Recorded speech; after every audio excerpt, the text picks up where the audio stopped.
Crazy, this game. I am Booey. Jeez, I have to go and say Elephant Boy. Yeah. Think of all the And by the way, you know how Crackhead Bob won't come on our show anymore? Yeah. You're going to be, in the next hour, you're going to hear from Jim, who lost most of his verbal ability due to smoking crack. We got Crackhead Jim coming on. Right. I actually think I found a new guy who's brilliant. For everything. Well, let me just All this guy can say is, damn it. Is that his name? Yeah, he just goes, damn it. Do you think there's anything going on upstairs? Is like a brain trapped in a... Yes. Oh, wow. Yeah. But let me make a case for Elephant Boy. All right. All of the gay stuff, the wrestling. Stuff, losing his virginity on the air. Yeah. Elephant Boy. Yeah. He's just Elephant Boy's a home run. Delivered. Yeah. All right, so we're back to the start. I love Elephant Boy. Go ahead. Gilbert or Gary Busey? All right, good. We're winding down the game. Gilbert or Gary Busey? I'll go with Gilbert. Yeah. All right. Snoop Dogg or Sam Kinison? Sam Kinison. Yeah. All right. Pam Anderson or Beetlejuice? Oh. This category is always a killer. Pam Anderson is Pam Anderson. She gets the highest ratings on E! But Beetlejuice is Beetlejuice. Yeah, Beetlejuice got on a billboard. Beetlejuice gets some of the lowest ratings on E! Really? People can't stand them. But nevertheless, what am I most fascinated with? Beetlejuice or Pam Anderson? They're both equally compelling. Fascinating, yes.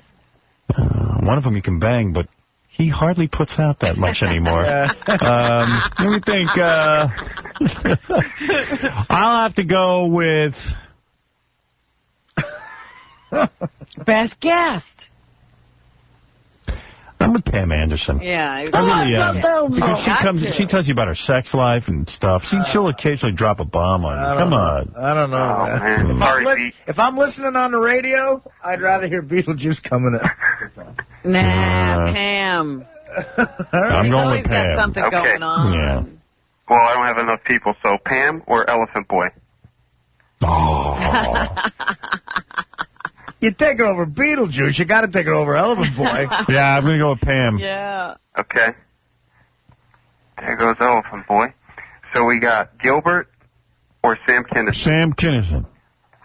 Sam Kinison or Pam Anderson as the greatest guest of all time? I think it's Sam. I think so.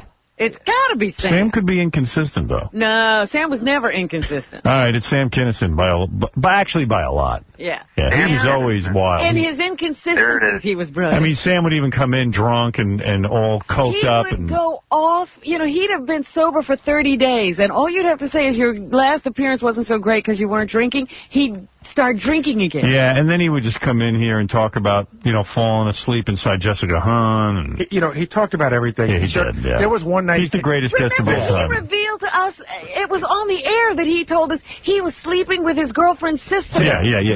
There's no doubt. You remember one night he went out and he got drunk and he picked up like 6 different chicks and brought them all in? Yeah. He was the best. Sam Kinison was the best guest of all time. Howard, can I give a shout-out? Yeah. Let me give a shout-out to my nigga Turk. Thank you very much. I'm glad you said nigga. Yeah. I did. Thank you. All right. Take care. Well, at the end, justice was done. I'd have to, as a long-time listener, It always has to be Sam. Yeah. If anybody's in the running with Sam. It doesn't matter how you get there. You always end up with Sam. Yeah. Right. All right. The great Sam Kinison. We remember him dearly. And, remember the Bon Jovi fight? Oh, yeah, all of it. Oh, all of it. Oh, it's a great guy. Lots of fun. All right. Miss him. By the way, I'm waiting for the sex tape of Don Zimmer and Tyne Daly. If anybody has that. All right, we got to take a break. We'll be back right after these words. Howard Stern in the morning. Yo, man. What up, yo? What up, Howard? Come on, man. You know who this is. Wyclef, man. You dogged me out enough to know who I am, man. I'm tuning to your show early in the morning, 6 o'clock. I know this station, man. Hit me on the cell, man. 95. Man responsible for getting Arnold Schwarzenegger elected governor, Howard Stern.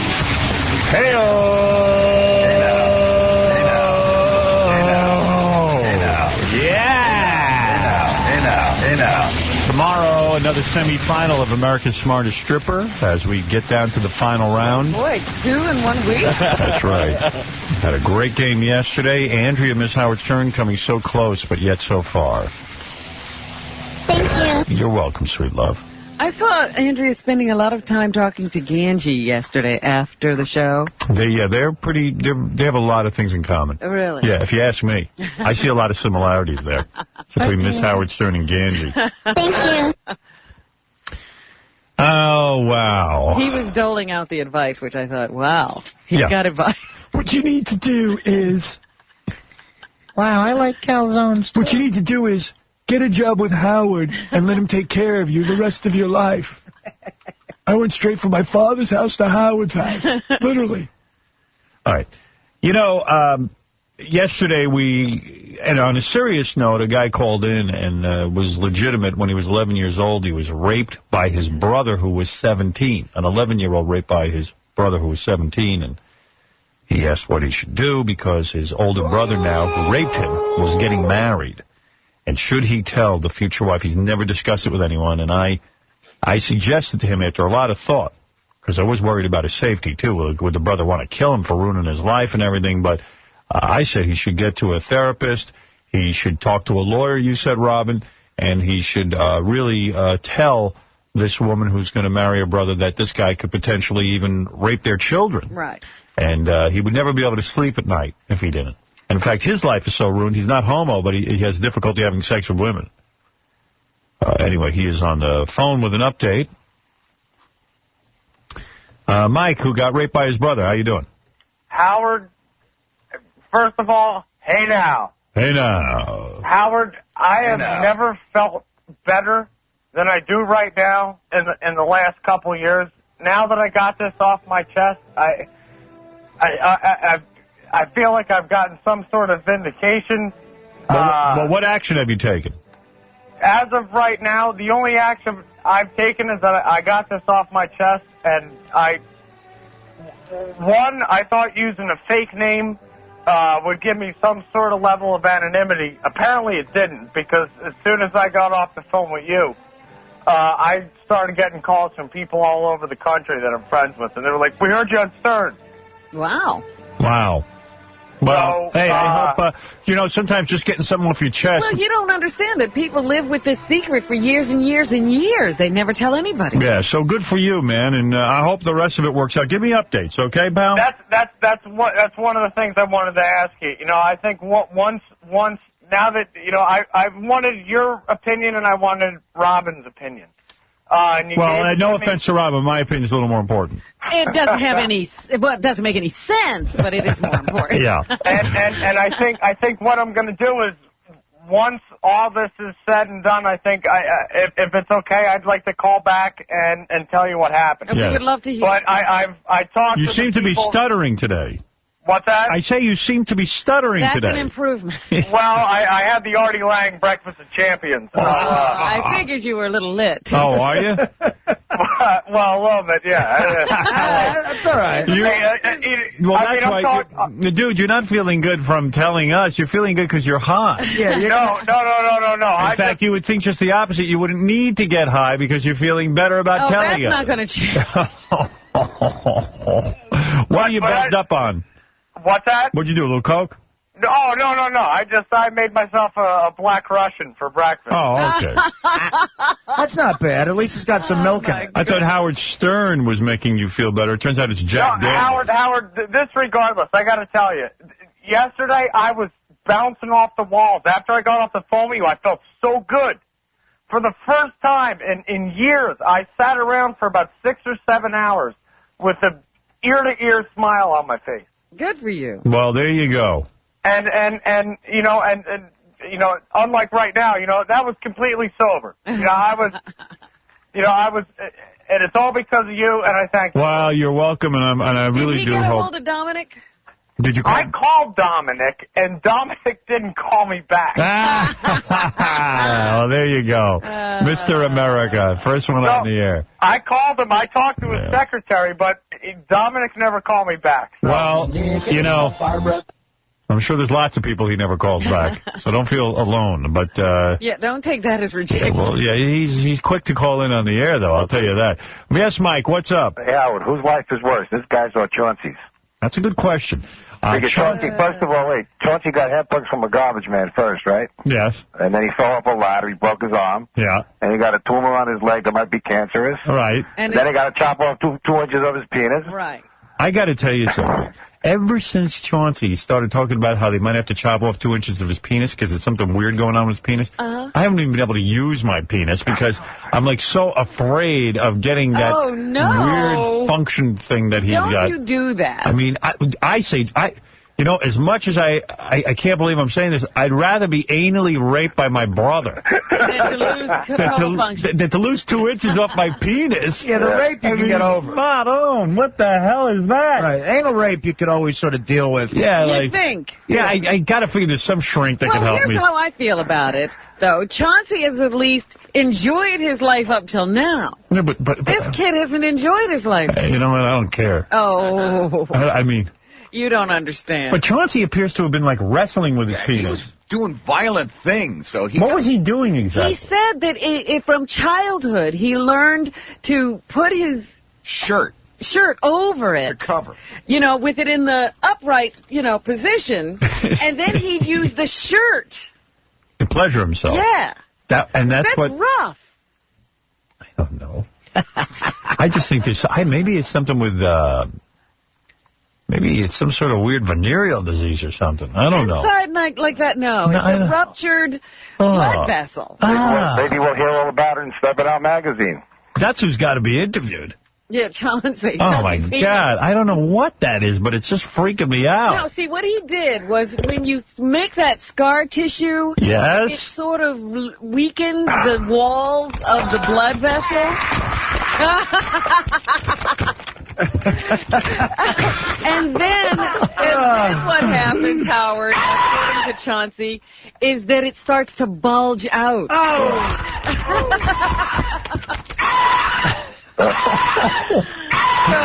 right, I don't want to hear it anymore. All right. It's a horror. I'd rather be this guy. And then he says that he lives just to talk to you on the phone. That was really sad. Yeah, that's bad. That's almost as bad as Artie saying that the only thing he has to live for are the Yankees. Yeah.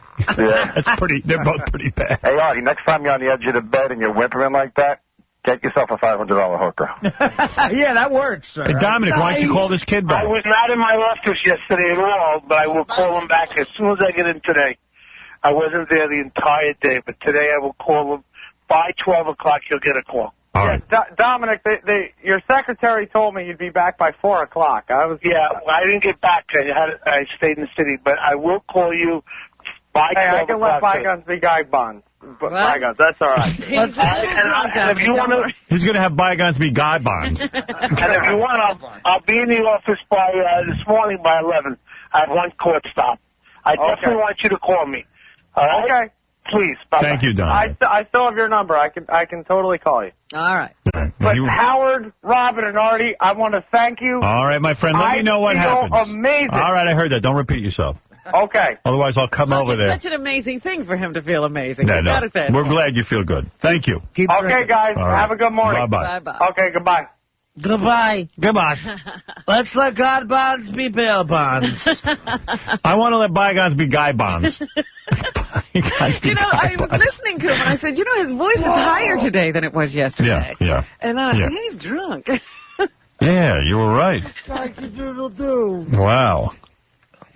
So much going on in the newspaper. Forget about it. I mean, first of all, let me tell you what I did last night. As I've been telling you, I've been watching this 6-DVD box set of the movie Taken. It was a miniseries. Are you watching one episode a night? Yeah. I watch it with Beth. We watch Taken. And she even said it's so good because it's not her cup of tea, but she loves it. I really love it, and it's a Steven Spielberg produced thing. And, good cast. It was just a great group of people working together. Yeah, I like any kind of sci-fi. And so I go home, I watch that, and I've been enjoying it. How far are you along? I've completed, I guess, 2.5 DVDs. All right, but what year are you in? I'm into the present. Oh, okay. The kid was born looking at the dolphins. You know what I'm talking about? No, that doesn't ring. The Dolphins All-Star. Oh, yeah. All right, okay. That's where I'm at. All right. Wish I had superpowers. I know, it makes it look like fun. Yeah. But they're always tortured, the superheroes are always tortured. Yeah, like Superboy on Smallville's torture. I wouldn't be tortured at all. Be having a goddamn good time with all of you. Life is a lark. I'll be burning your ass with my X-ray vision. Anyway, what I did after that was I forced myself to watch 8 Simple Rules for Dating My Daughter. You know what? I couldn't bring myself to do it. I had to do it just so I could talk about it. And this is, I don't even know where to begin talking about this. 8 Simple Rules. First of all, it's supposed to be a sitcom. I'm looking at it and saying to myself, this doesn't sound like it's going to be fun at all. Well, if you thought this cast was bad at being sitcom people, they're worse as dramatic actors. It was really weird. I watched the show for a few minutes. Uh-huh. And it was a special 1-hour episode. I'd say I made it through about 20 minutes. And it turns out in the first half hour, James Garner shows up playing the grandfather and moves in with the family. And I think I turned it off right where the family, after living with James Garner for like 5 minutes, they all commit suicide. And that was the end of the show. Because no one can stand him. They all decided to join John. Yeah. They decided we'd rather go join John Ritter. They put on black Nikes. They cover themselves in blankets and they drink poison Kool-Aid. And that's the end of it. Wait for the spaceship to come. And James Garner's supposed to be this nice guy character, but he still comes across grumpy. And he's real fat now. He's a mess. He has lost his looks completely. Yeah. And I tell you what, it does make John Ritter look like a genius in retrospect. But James Garner is horrible. He could make a couch look like a genius. And the show was embarrassing because here's a cast supposedly suffering from real grief. And they're on there pretending to be sad that their dad died. Yeah. And it's absolutely creepy. Well, I saw the cover of TV Guide. They had the actors on, and they were like, how they're dealing with the grief. And then it was like, all right, now the show is the characters dealing with the grief. Yeah, I said they're acting upset, but they're supposed to. But if they're really upset, they shouldn't be able to get through this. That's right. They shouldn't be able to do this. It makes Hollywood people seem so fun. It was so disturbing. And then I'm sitting there, and I'm even looking at James Garner, and I'm going, the whole time, I swear to God, I'm watching this thing, I go, it's so unfair that a young guy like John Ritter's dead and James Garner's alive. Yeah. Doesn't seem fair. The whole thing on every level is disturbing. From watching his TV wife try to be a serious actress.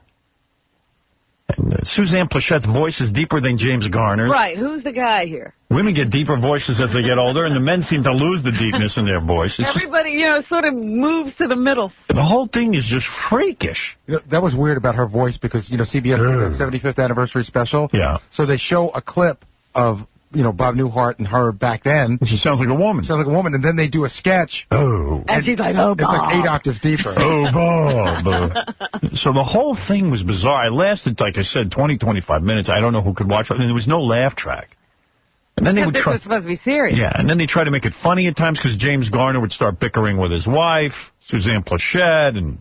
But, they needed a laugh track. It was just disturbing and horrible, and there's really no reason that this show should continue. Well, I don't know why people want to continue to put themselves through this misery. Do you think the ratings were good? Well, I imagine that it probably was because people want to see how they handled the death of John Ritter. Right. They watched the last 3 episodes with John Ritter in them, and they were the highest rated of the show's history, so I'm sure they tuned in for at least the first one without him. Well, it was a mockery. I started laughing during it.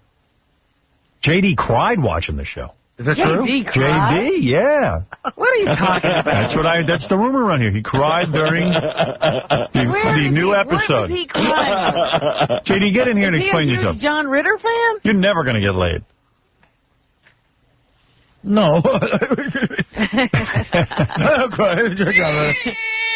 What do you mean you cried there? How could you possibly cry?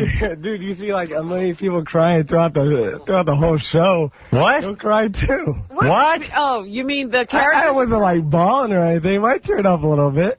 Wait, I don't understand a word you're saying. People crying. Who was a million people crying? What point did you start crying? Just like whenever, just like when the Katie or the kids would start crying. Howard, you sent me that clip, right? Yeah. And this is a clip of the kids, discussing Dad's death, which I think... Is this what got you? And he chose it, so this must be the one that made him... Here we go. Here we go. Oh, no. Got a staff of crybabies. Bridge? What? Grandma and Gramps are here. Is Dad with them? He's dead, you idiot. What the hell was that kind of what line is that? Yeah, Is Dad with Well, them? she's upset because the last thing she said to John Ritter was, I hate you. Her character said. No. Probably in real life, too. Yeah. And I really don't give a damn. I'm supposed to be back in 10 minutes. He's running a stupid errand. He's supposed to be back, and he was taking us to school. Uh-oh, JD's starting to lose it. Oh, no. I'm not crying. Mom and Dad used to go out, and we wouldn't want them to, and they'd say, well, what do you know about mommies and daddies? And we would say, they always come back. Unless they collapse in aisle 3 of a stupid grocery store. Yeah.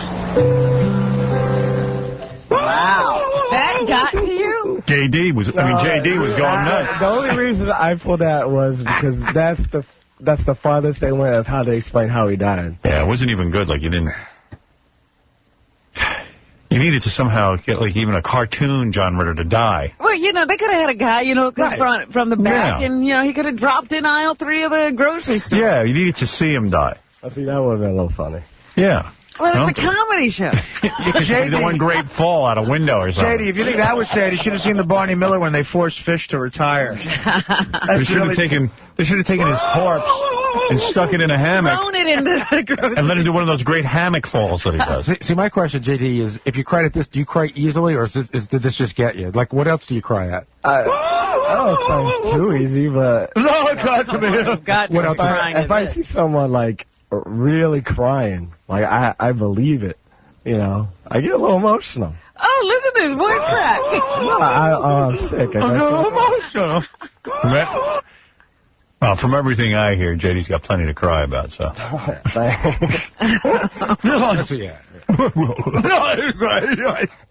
All right. At least you're a man enough to admit you cried. Yeah, that's cool. Hey, he's closer to his emotions than you guys. Yeah, I mean... You're jealous. The truth 8 simple rules. For JD's stuck to it for the show.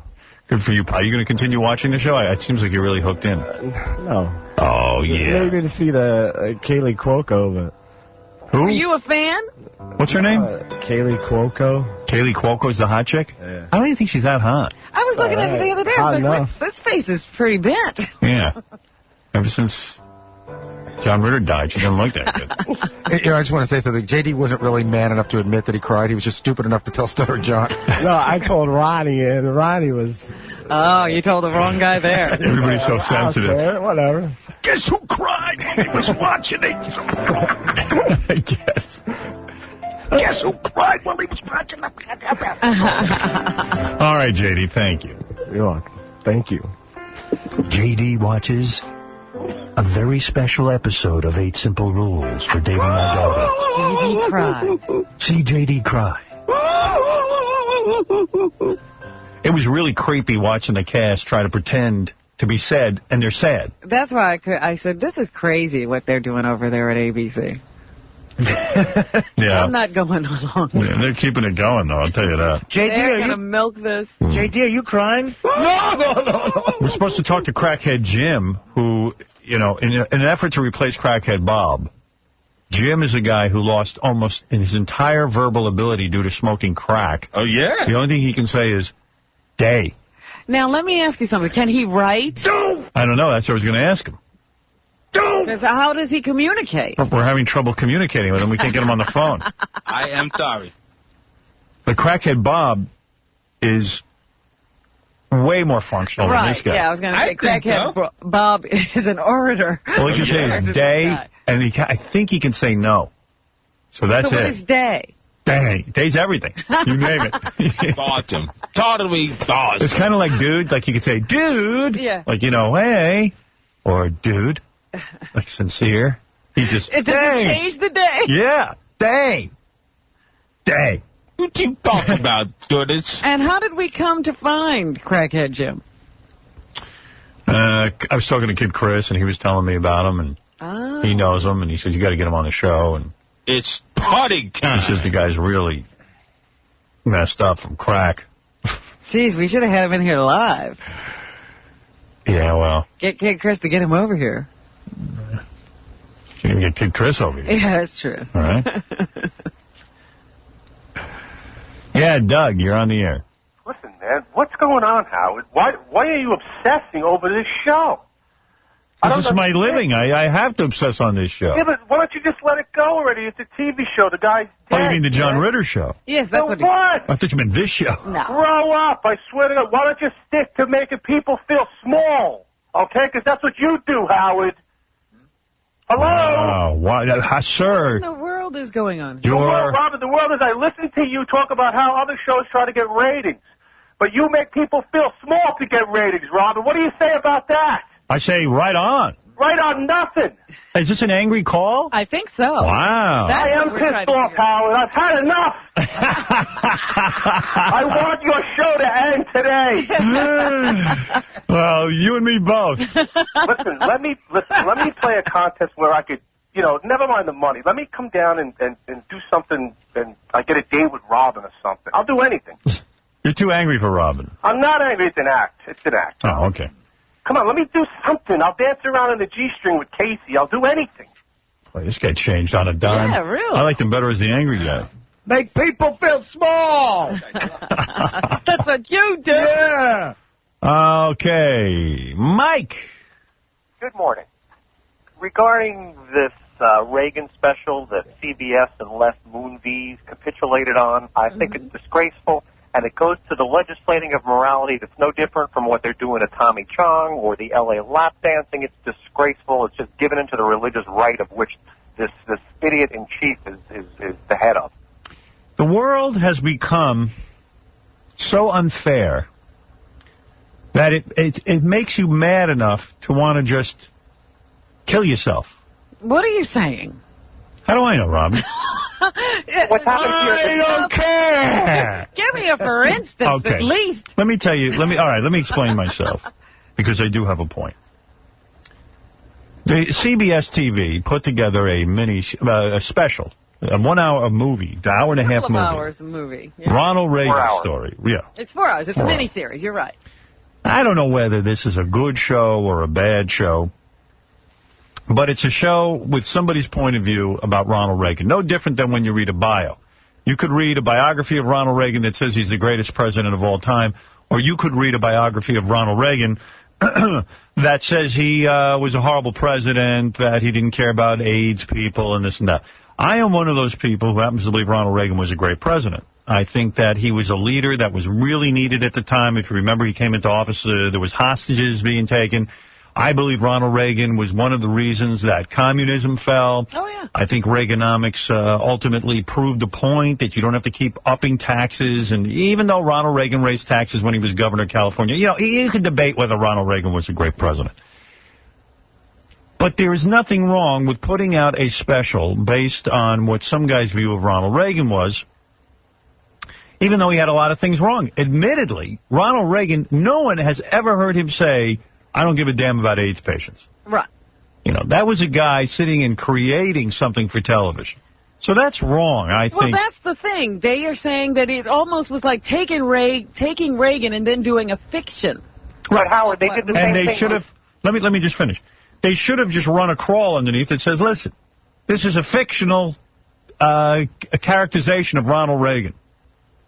This is what the author feels. Something like that.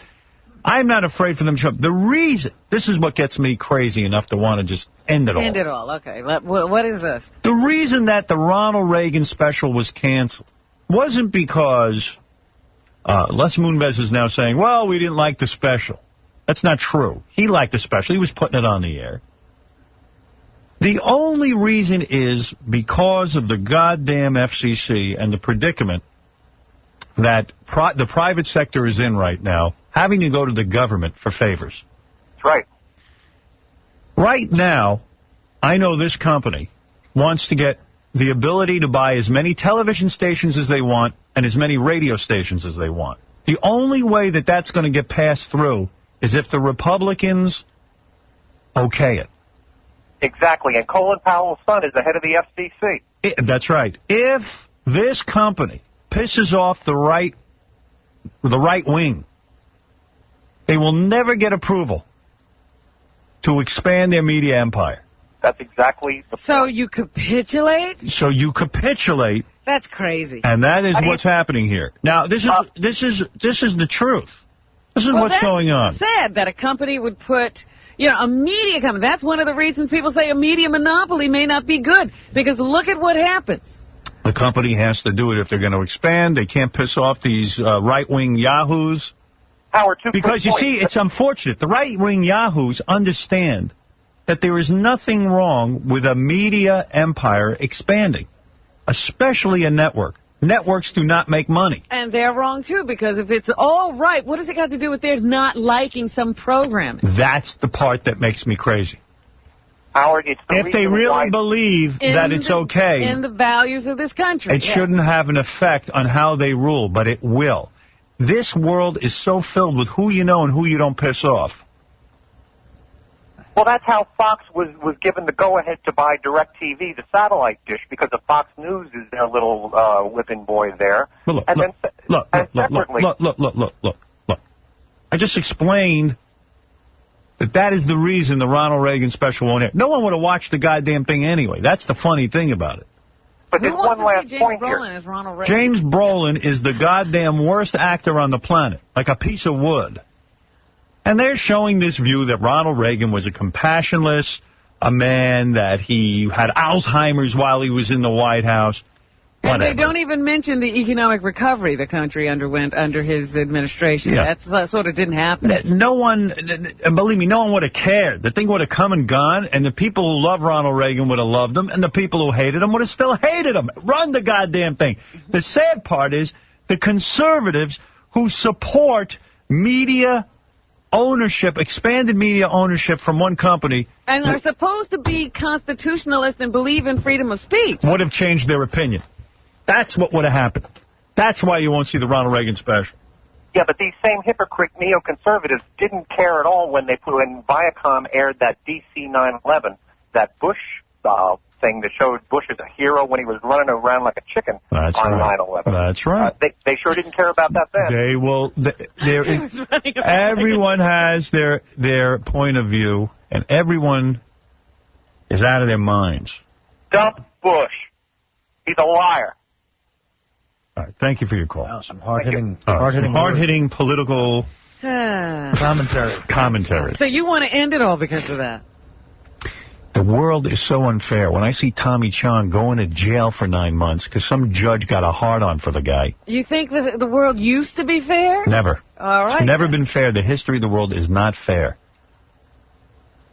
The only hope, the only beacon of light in this stinking, filthy cesspool is me. Oh, I thought you meant me. No, not give me you. some credit. Not you. No. You don't understand what the people need. I've had it, Howard. You make people feel small. Can I date Robin? Not with that attitude. Come on! So anyway, that's why you won't see the special. I hope everybody followed that. It's the absolute truth. I'm telling you the truth. And a lot of times when I explain the truth, nobody understands it, including me. So I hope I was clear. Sometimes I don't even know what I'm talking about. You did make a point. Thank you. Took a long time, though. I'm exhausted. I need to go home. It's hard to make these points. Right. Now, tomorrow, America's Smartest Stripper. Later this week, Shannon Doherty. Coming soon, 50 Cent, Norm Macdonald, Kid Rock, LT. Lawrence Taylor. Later on in the show, hopefully we'll get this crackhead Jim. Also, hopefully Sheila will be on the phone later on. I can't believe a crackhead hasn't shown up. We found this girl who loves to take Hummel figurines and put them in a really bad place. What? For real. And we're going to talk to her. Cute little Hummels? Yeah, and then we're going to talk to her and see if it's worth having her here on the air. Aren't those things painted by nuns? Yeah. Yeah. Wait till you hear this. She loves Hummels. She contacted us about a week ago. I said, let me talk to her and see what's going on. Why Hummels? I don't know. There's a whole thing going on. This show explores everything. The Rosie trial continues. Rosie O'Donnell. What'd she wear yesterday? It's the greatest. One of the lawyers objected today to the red coat Rosie was wearing. She says she looks like one of the guys on the Fruit of the Loom commercial who dresses like a giant apple. The tomato. Yeah. I think we're finding out that several colors aren't Rosie's color. Rosie O'Donnell, when she goes to court, should dress like, remember the Perry Mason show? Yes. She should dress like Perry Mason, because they got the same type of body. But actually, Rosie's a lot more masculine than Raymond Burr. That's true. Raymond Burr used to dress up like a woman in his private life and go to gay clubs. If Rosie would dress like Raymond Burr now, we would see what that looked like. She should do the Raymond Burr story. There's a picture on the internet of Rosie wearing her red jacket, a bright red jacket. Red is not her color. I don't know what. I don't think there's a color on this planet. Nobody's found that color yet. That makes Rosie look good. There's a picture on the internet of Rosie wearing the red jacket, and she's got her big mouth open. Which, you know, if you notice, every picture of Rosie O'Donnell, her big mouth is open. And that shouldn't surprise anyone, because most of the time she's either yelling or eating. I wonder if she would yell at people while eating. Oh, I'm sure she's done that. Yeah. She would scream at everyone. That's what is coming out. I knew a girl who worked for Rosie O'Donnell. Fairly good friend of mine now. She had to quit that job. She worked on the Rosie O'Donnell show. Uh-huh. She could not take it. Really? The woman yells constantly. Everything's got to be exactly the way she wants it. In fact, they're saying the editor of the magazine said that one day she had to send her 50 separate emails to get her approval on things. Every single little thing had to be approved by Rosie, which is pretty incredible. I mean, that's micromanaging. But the court case continues. I don't know. I don't know if she's guilty. I don't know if... well, it's not a guilty or innocent thing. Well, whether she owes money. Yeah. I don't know. I don't know anything about it.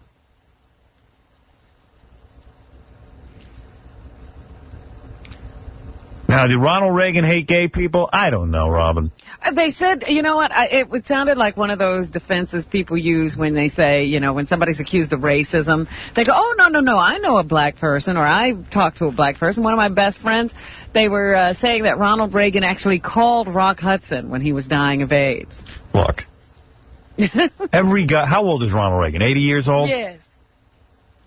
There's no guy 80 years old who's comfortable with gay guys. You know what I'm saying? I mean, he did call Rock Hudson. Yeah, I mean, but 80-year-old guys, none of them are comfortable with gay dudes. They don't even. Not unless they're gay. They don't even call them gay. They're like, you know, a fag. Yeah, those homos, those fags. Yeah. They don't know how to act around the gay community. Like you are. I'm sorry. I mean, Ronald Reagan was an old-timer, man. And one thing about Ronald Reagan, I'll say, he didn't bang every broad that came along. He was totally in love with Nancy Reagan. Writing her letters, love letters. He's probably the only president that didn't bang Marilyn Monroe. Although, who knows? I think that was one of the perks of becoming president for a while. I think at least 3 presidents banged her. And he was the president of SAG. He had to. Yeah. She went through 3 administrations, Marilyn Monroe. And she always kept her mouth shut. She never talked. She was great. She didn't get a chance to, though. I mean, you know, you don't do the talking in your active banging years. She was a real good little hoe. Something tells me she had reached 45, the mouth would have opened. Yeah, something tells me she was about to talk. You know what's weird, though? Like, Marilyn Monroe was the biggest sex symbol of her day. Yeah. And she would go around banging presidents. Today, the sex symbols never bang presidents. They bang rock stars. They bang rock, yeah. They never, like, it's weird. Marilyn Monroe had a hard-on for, like, for presidents. Right. Today, like she was the Pam Anderson, but Pam Anderson doesn't go and bang. She's not in the White House with Clinton. Pam Anderson should have banged Clinton. Are we sure that didn't happen? I'm sure of it. No, Clinton got Monica Lewinsky. A big fatso. What the hell is Clinton doing? It doesn't work for the president. The presidency is just not what it used to be. No. That's what I'm learning from all these specials. He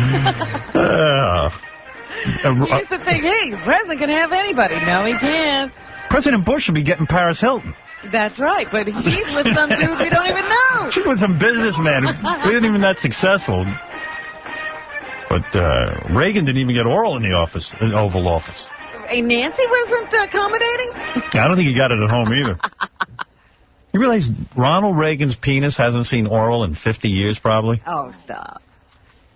They said Nancy was very devoted. Really? No. Reagan would eat jelly beans, I remember that. Yeah. Never had sex. Seems like he was out of it half the time. He was like everyone's grandfather. Patty Davis, his daughter, did an interview. Yes. And with Time Magazine, and she said that her dad did tell her about gay people. And I see gay people. Well, yeah, I see gays.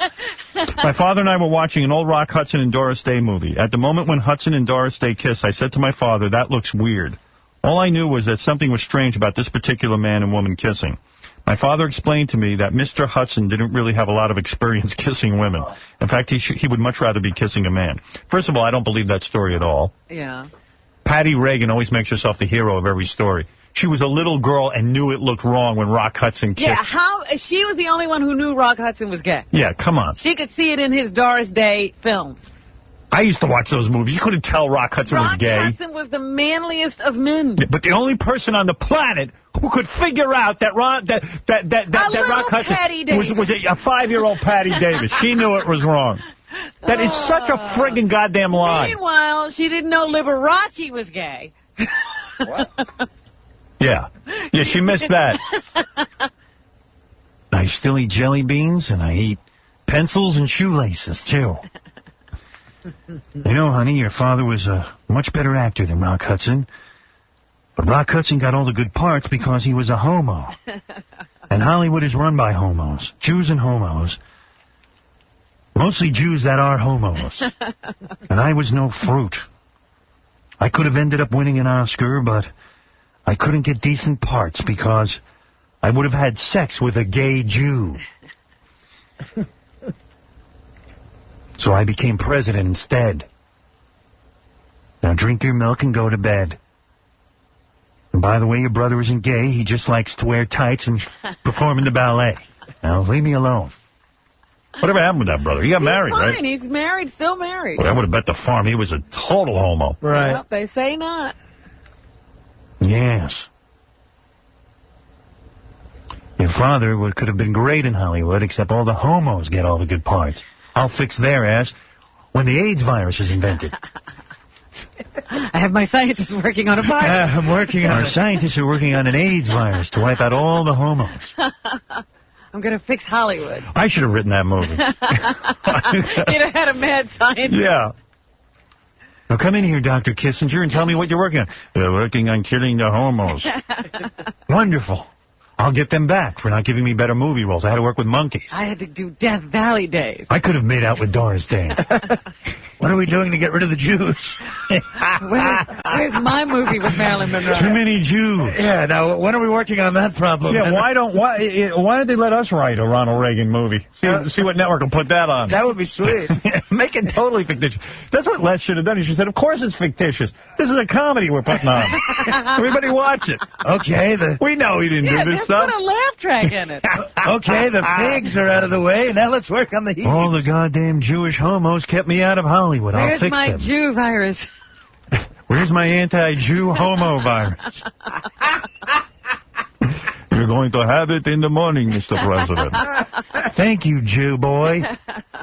I got my best Jew scientist working on it. Now, Nancy, come in here and gangbang the Russians. I want to write it now. Let's do it. All right, we got to take a break. We'll be back right after these. What happens to old football coaches like Tom Landry? They have to endure encounters with Stuttering John. Hi, Tom. I like your hat. Thanks a lot. Thanks a lot. This is for the Howard Stern show, and this is for broadcast. Okay. How are you? Just fine. Great. So tell me, where is your friggin' hat? Well, I left it at home. I didn't wear it on this trip. I mean, it's so, you know, it's like such a famous thing, you know? Yeah. It was raining, so the straw hat wasn't very good. Did you ever smell the inside of your hat? No. What are your chances of bringing the Cowboys to a Super Bowl? Well, I tell you, I'm out of it right now. I hope they come back soon. Do you wear a hat when you're making whoopee with your wife? Oh, no. Not at all. Did you ever put your hat on backwards? Probably not. Did anyone ever try to knock your hat off your head? Well, they tried to steal it on the way out. Does the hat ever fall off in your sleep? I don't usually wear it on sleeping. Does your wife wear a hat? No, she doesn't. Do you wear a chin strap under that hat when it's windy? It would help, but I don't. Can I wear your hat? But I guess you don't have it here, right? I don't have it, so you can't wear it. You got it on. I know. Hey, great. You want to wear mine? No, thanks. All right, Tom. Wear yours. All right, Tom, listen, thanks a lot. I appreciate it. Hats off to you, Tom, and Stuttering John. 95X. Listening to a man who never said nanny, nanny, nanny. Howard Stern.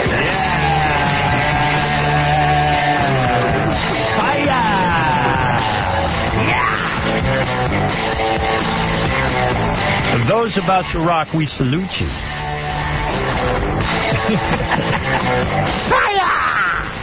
This just in, David Letterman has announced he's putting the baby up for adoption. Can't do it. He's getting tired of it. It is really weird to see Dave Letterman showing baby pictures. Like, that's something you see a guy in his 20s doing. It's weird to see Dave at 56 doing this. Like, he just discovered having a baby. Crying out loud, where the hell's he been? You're not going to show baby pictures when you do it? No way. I'd keep it quiet if I ever did it again. I'm not doing it again. All right. It's not my thing. Whatever. I ain't having more kids. All right. You can have some kids. But, you know, it's almost like you know how weird it would be, like, if all of us, you know how you've been saying for years, I'm never having kids. I don't want kids. Right. If I all of a sudden had one, that would be weird. Yeah, if you walked in pregnant tomorrow and you were like, oh, my God, this pregnancy thing is why? Did you know that your breasts give milk? And it's like, you know what, honey, you finally woke up. I like the women who are shocked that they're like 43, 44, and they can't have any more kids. Those are the ones I love. Or that it's difficult to get pregnant. Yeah, they're like, I can't understand it. The world is so unfair. All these crack whores are having... I really want a child, and she doesn't even care and she gets pregnant. Yeah, the reason the crack whores are having babies, they're 20. Should have thought about it 20 years ago. Just keeping it real. Keeping it real. It's just unbelievable. Unbelievable. But Letterman was on TV last night showing his baby picture and all that. Yes. And he's all happy. Here, I'll play you some tape. You want to hear it? Okay. The one thing I can say for him, this isn't a second family. At least it's, you know. That's even more bizarre. No, I think it's really sad really? with the second family getting, you know, those kids getting all the attention. Wow. How about Geraldo's second family getting dumped? Now he's starting with a new wife. I know. But do you see that Geraldo's ex-wife is involved with Clarence Clemens? I told you to grab that guy. Oh, my God. Cece is moving in with Clarence Clemens of the E Street Band. I can't. Hello there, Geraldo. You here for your visit? You want to see your kids? Yeah, we taking good care of them. I can't believe I got some white kids now. I got Geraldo's kids. I take care of my kids. You're supposed to. Oh, my goodness. That's wild. And, well, here's Letterman. Let's listen to the man.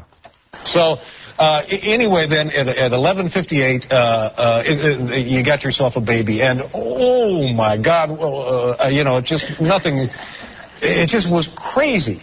And the thing that first struck me is I could never imagine ever being a part of something that turned out this beautiful. It was just overwhelming. She should have known this already at 56. You know what I mean? This should be passed. Yeah. I did that discussion when I was 28. Right. This should be over already. Shouldn't be so amazed. That I could be a part of something so beautiful. And, of course, today I'm sick as a dog from eating too much. He's, they weighed him in. He's, what is he? He's 11 pounds. No, sorry. Wait a minute. He's 9 pounds, 11 ounces. Yes.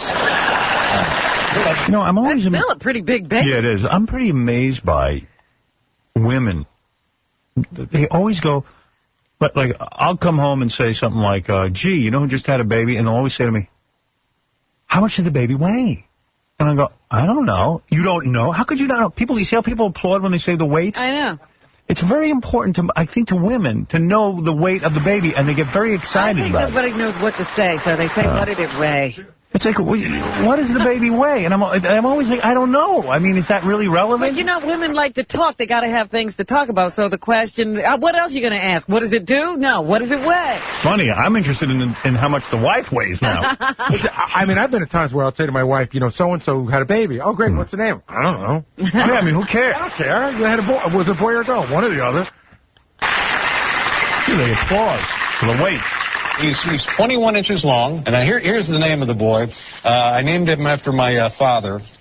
My father, this is interesting perhaps only to me, my father passed away when he was 57. Yeah. I'm 56 years old, and yesterday I had my first child, so I named him for my father, and his name is Harry Joseph Letterman. That's the name. Let's hope you don't die at the same age as your father. Because he's pretty close. He has shingles, he has heart problems. Good Lord. Tell you what, though. If Dave drops dead, the kid will have a lot of money. Well, who had this baby? Was it his girlfriend or his wife? It's just really weird how embarrassed he is by the fact that he's in a relationship. Yeah.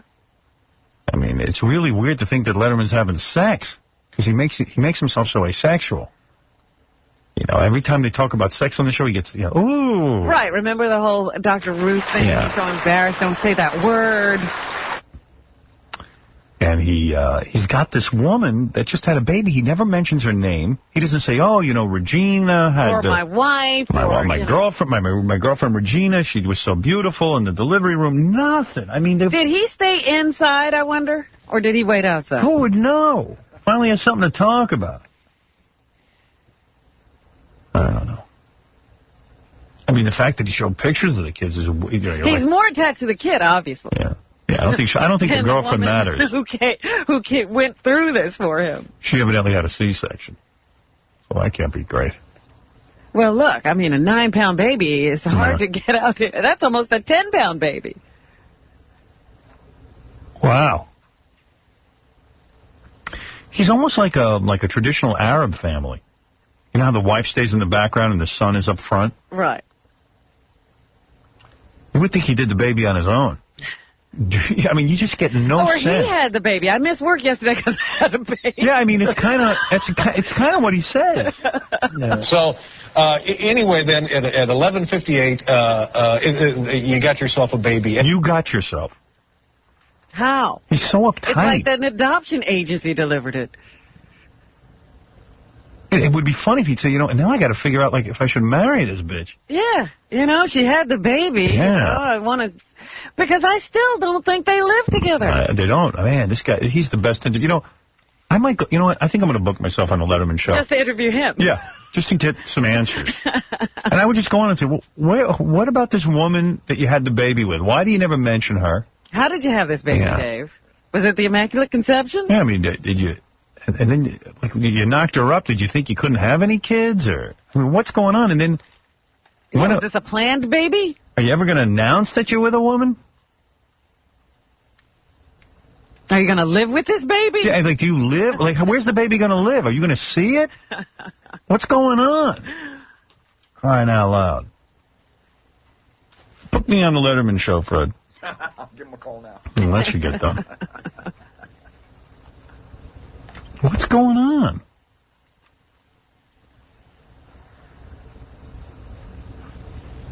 By the way, Rob, my Ashley weighs 60 pounds. That's nice. I just can't figure out if the guy's in a relationship or not with a woman. I don't know. Wasn't there another table, Letterman? Thought so. Maybe not. So,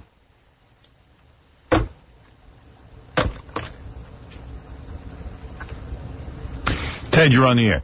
Okay. Howard. Yes. Howard. Yes. Listen, you're going to want to have a baby again, whether you want to tell us or not, because you know Beth is going to reach that stage in her life. That's up to Beth. I'm not into having any more babies.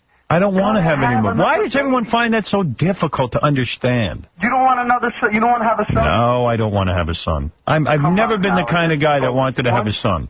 Once you go off the air, you're going to have a baby again, and we're all going to be I won't. at you. I won't. I don't want any more kids. Why you? How do you know what I am, you ass?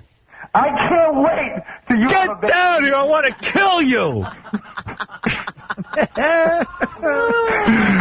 I love these people going to tell me what I'm thinking. I can't wait till Beth. What do you think I am? So out of it, I don't know what I think? She wants a baby. I'm sure. Let me tell you something. Beth has always said to me she doesn't want a baby. That's bogus. Wait till she gets past 35. Wait, hold it. And she has said to me, for a second? You want to learn something? Unlike Letterman, I'll tell you what's going on. I'll listen.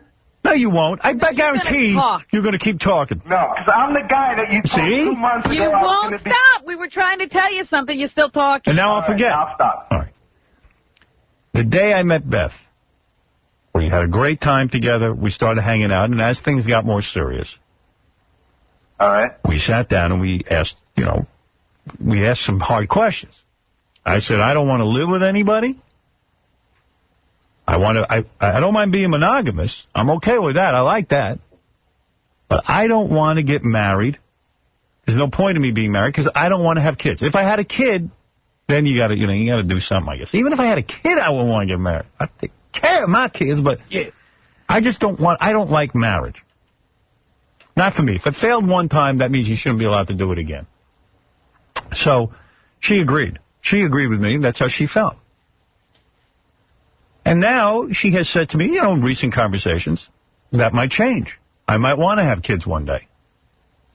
I might want to do that. I might want to get married. And I said, no. I said, I haven't changed. I'm not of the belief to change because I really don't want to be married. I want to have kids. I don't see how marriage changes things. Oh, yes, you do. No, I don't. Changes them for the Makes them the worst. You could still, if you have a great relationship, what's marriage got to do with it? And if you really... But what do you want your kids to be called? Yeah, but I don't want any more kids. I'm just asking you in general, if you had kids, wouldn't you want them to have your last name? Yes, I would, and there's no reason they couldn't. You don't have to be married to give a kid your last name. Well, it's easiest if you just marry the person. No.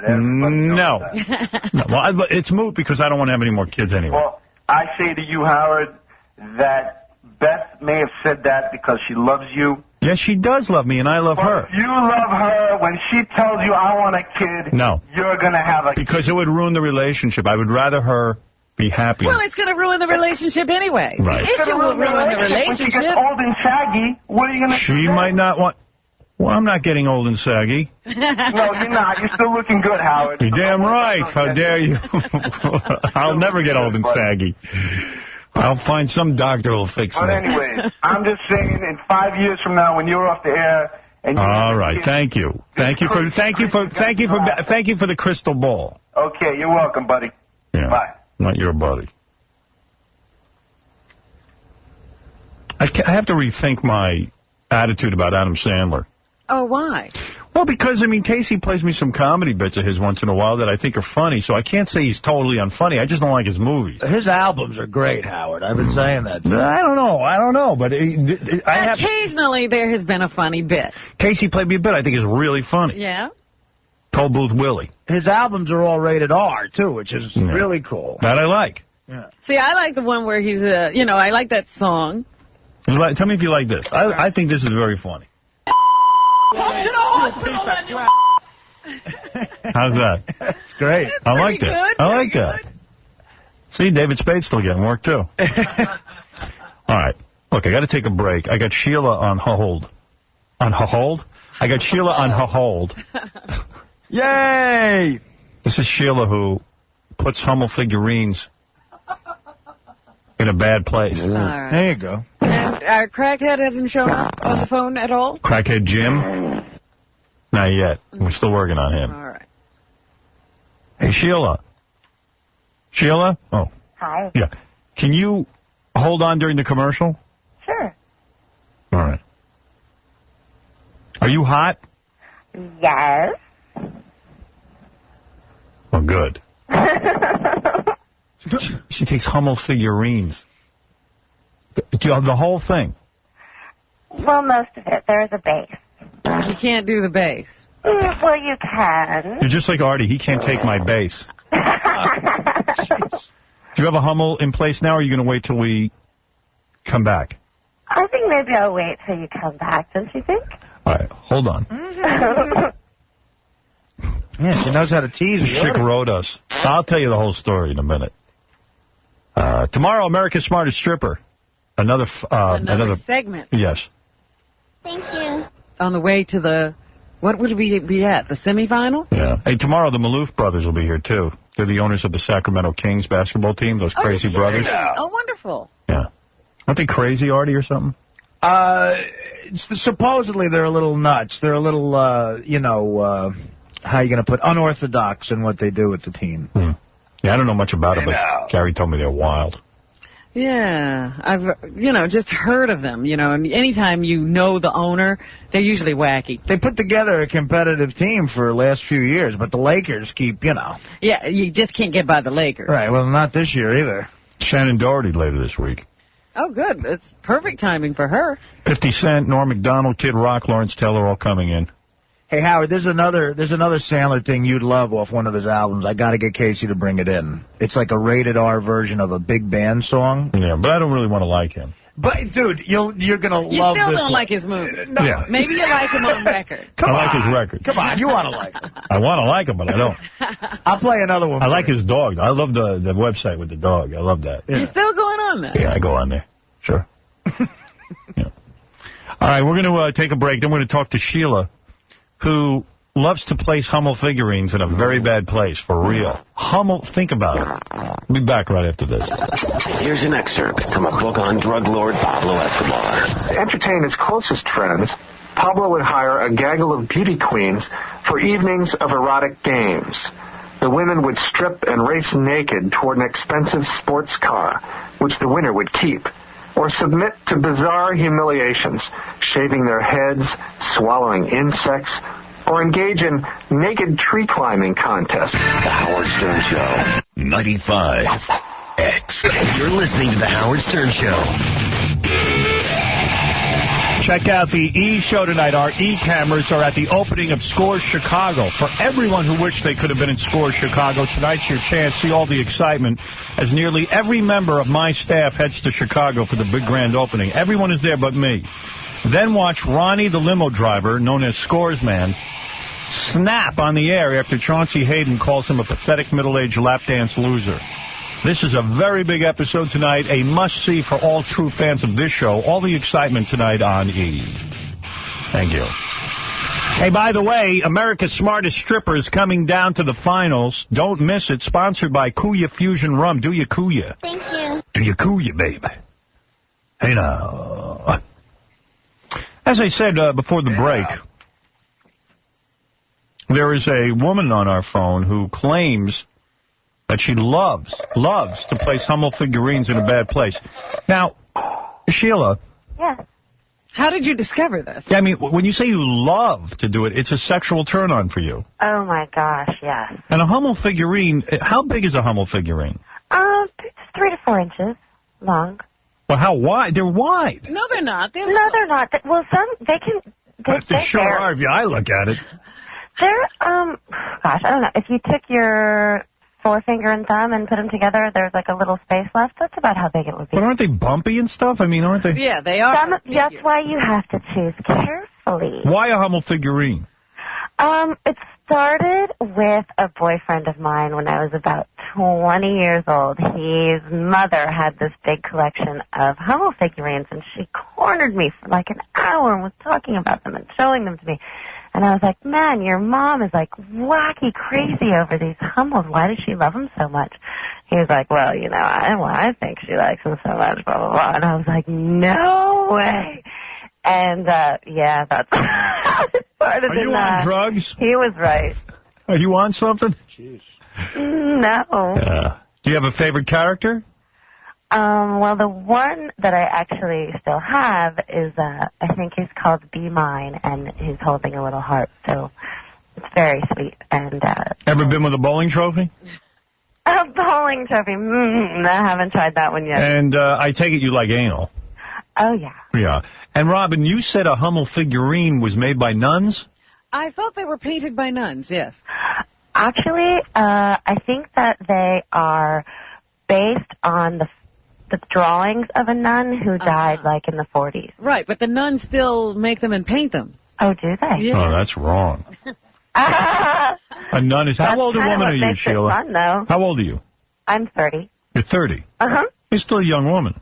Yeah. And you're are you a stripper of some kind, or a... No. Are you on the internet, like a... I want to put up a website for people, you know, who can, like, send me their figurines. So this is not like a thing that you make money with, or... No, I haven't thought about that. Wow. But, you know, I mean, Until you said it, huh? Yeah, what do you look like? Well, I'm 5'3", 110 pounds, very athletic. Big boobs? Not big, but perky. Ever make it with a cuckoo clock? I'll have to consider that one, too. Hey, you're strange, Howard. Think about it. I mean, they're made of porcelain. They're very well crafted. And what do you use, KY jelly? Or not? Yeah, because it doesn't, you know, degrade the paint or the porcelain. So a boyfriend did this to you first. Yeah. And now you do it to yourself. Well, or with a partner is really great. Right. I was married, and now I'm not, and I kind of miss that part. At what point do you introduce the guys that you dig doing this with Hummel figurines and putting them in your bad place? I usually try to wait at least, 2 or 3 times to just kind of see how it's going before. You know, I don't want to put it out there right away, because generally that doesn't really work so well. If you were over my apartment and I said to you, look, I have a really sexy salt and pepper shaker. Are you interested? What would you say? Would you be open to that? I'd have to check it out first. Right. Wow. It would have to be probably cleaned out. Ever try it with a Mr. T bobblehead? Yeah, you got to get into the whole bobblehead thing. Yeah, the bobblehead is what I'm into. I got to tell you, the Hummel figurines are the best. They're the best. I don't know how to describe it to you. You have to try it yourself. How about a road flare? Unlit, of course. I mean, why the Hummel figurine? I don't understand. Well, you know, when I was married, we used to give them to each other as gifts on holidays and commemorative things, and so they just had a lot more meaning than just your basic average sex toy. You know what I mean? What the hell kind of laugh is that? I'm pretty active, I suppose. So, you sound like you might be hot. I wonder how your face is. Are you busted? What does that mean, busted? You know, your face. No, like I'm a very butter pretty. face. Like a butter face? No. I guess people tell me I'm very pretty, and I tend to believe them. Who do they say you look like? Penelope Cruz. Wow. Yeah. And you do this with, you do this in bed with Hummel figurines. Now, do you do this while there's sex going on? Yes. And you claim that you do this to your boyfriend as well. He takes the Hummel figurines and puts them in a bad place? Yeah, my ex-husband would. Oh, my God. Yeah, That's gay. It's so great. No. It's not gay. What are you wearing right now? I'm wearing a pink nightgown and frilly underpants. That's what you're sleeping? Yeah. Yeah, so you're like a real erotic chick, huh? Oh, yeah. Have you ever gotten one stuck where you had to go to the hospital? No. Does the Hummel come out dirty? I mean, it's got to. Of course it does. Come on now. Oh, wow, that's foul. Do you throw the Hummels away afterwards? Or? No, they're I mean, you can't. expensive. They're collector's items. How much do they cost? Oh, anywhere between $50,000 and $5,000. Wow. They're very collectible. After they've been in your bad place, what do they cost? More than you can afford. So what do? You like wash them up with soap and water? Yeah, you just rinse them off. What do you do for a living? I'm a massage therapist. What? Do you ever, be honest with me, do you ever give guys a happy ending? I know, I have not done that. Tell the truth. I have not. Really? I really, well, no, I guess, guys I've dated. No, I mean, like a customer. I Like, let's say I go to you for a massage. Mm-hmm. Especially you're the chick with the Hummel figurines. I mean, let's face it, you're open to a lot of stuff. Well, I mean, you wouldn't, like, if I'm laying there, like... I work at a chiropractic office. Oh, so it's all professional. And there's no locks on the doors. No, that sucks. So that would probably be a pretty stupid idea. Wow, man, I tell you, I never get a masseuse who's willing to do that. And I think I had one... probably do it for you. Let me put it to you this way. If I was going to be a whore, why wouldn't I just go out on the street and be a whore? Why would I bother going to school and learning to be a massage therapist? You know what I mean? Well, because you could mix being a whore with being a massage And therapist. it could be very, you could hide it. And it's safer. I mean, you don't have to give oral, and you don't have to, do anal and all your other tricks. All you got to do is use your hand. Oh. Well, I mean, that's now why. you're giving me a good idea. Yeah. So have you ever used anything besides a Hummel figurine in a bad place, like a Lincoln Log or a Slinky or anything? A Barbie head. Do you ever use a Barbie head? One time I used the tip of a curling iron. Oh, my God. Yeah. After it was just warmed up a little bit. Wow. So what's your story? I mean, you contacted us, right? Yes, because it sometimes is a little hard finding people who understand and who are really into this with me. And you're looking for a They guy? don't take me seriously. They think I'm joking, or they'll try it once or twice and then just be like, oh, babe, we don't need that, blah, blah. So you're not kidding around about any of this. It's important to you, and you want a partner who's not turned off, because some guys might see this and go, man, this is a real freak. I can't handle this. Absolutely. And, I mean, unfortunately, that was the only thing that worked in my marriage. Everything else did not. But, ever lose anything in there? And I want to meet someone else or other people. Hey, baby, we lost the Hummel figurine. All right, so let me ask you this. Yes. You want to come in here. Where do you live? What town are you in? I'm in Los Angeles. Okay. You want to come in here and do this so I can see that it's for real? And then I'll set you up with a dude on the phone? Or I could even get you some guys down here. I could get some guys down here. That could work. Yeah. You want to do it or what? Wow, that's better than I expected. Well, why not? I mean, if you're hot. That's, I do not have a problem meeting guys. That's not my problem. My problem is finding a guy who accepts are this. into what I'm into. Exactly. But I'd accept that. I mean, I wouldn't accept the Hummel figurine on me, but I would definitely watch you do it. Well, that's okay. Yeah, I can dig that. It's really good, though. All right. Well, I'm willing to have you down here to check out that this is all for real. Wow. Awesome. She sounds a little odd, though, don't she? Well, yes. But if she's hot and she's into Hummel, I mean... A lot of people are into a lot of stuff. It doesn't make me that weird. No, I mean, you just sound weird with the laugh and sort of the affect, but... Oh. Andrew, go ahead. You're on with this chick. Her name is... Hey now, Howard. What is your name again? It's Andrew. No, not you, the chick. Yeah. Hey, I want to know what model Hummel she's putting up for... Well, you don't have to get graphic. Don't get graphic on her. Oh, I didn't. I wasn't you were graphic. about to. I have problems with the FCC. You know I gotta do. You can hear me dancing around the goddamn language. I don't need you coming on here and being graphic. I'd be graphic. No, I didn't use any Just say, I've heard... What, do I got to spell it out for you? No. Anyhow. I've heard a lot of Hummel figurines are different sizes. What is the biggest size you use? That's what you say. Now go ahead and say that. I'm familiar with the Children and Rabbits, which is quite large and pointy. Yeah, I wouldn't recommend that one. Do you have a favorite? I do. It's called Be Mine, and it's holding a heart in its hand. And it's just very cylindrical. It doesn't have any pointy shapes off of it. You have to be very careful which ones you choose. You're not into guys who are going to goof on you about this, are you? No, I'm not. Yeah, because I see this guy's going in a direction. Yeah. He's trying He just wants to make fun of me. Yeah. Ever sit on a pickle? Speaking of making fun of me. Yeah. Have you ever sat on a pickle? Haven't tried that one yet. I guess a guy's hand is too old-fashioned these days. I don't think there's any way this chick could be hot, in my own opinion. I think so, too. I think you're going to be surprised. Really? Well, I hope. I can't wait to meet you. Hey, if you're really hot, I'll give you a baseball bat. I don't care. You could handle it. Yikes. I don't know about that one.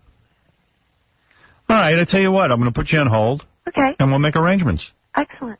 And you don't mind performing this in front of me? Oh, I guess I could get over my shyness. Okay. All right, hold on.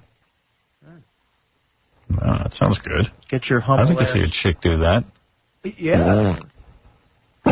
Personally, I'm into a good game of ass ping pong, but that's my thing.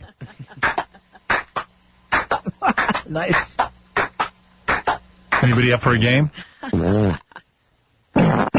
shoot ping pong balls out of my butt. So, Belzer's coming in for the news today. I didn't realize that. Oh, is he? I just saw that on the sketch. That's good. Yeah. So we'll have him in here. Well, that chick was weird, huh? Yeah. See, to me, a chick with a laugh like that who does something like that can't be hot. I don't know.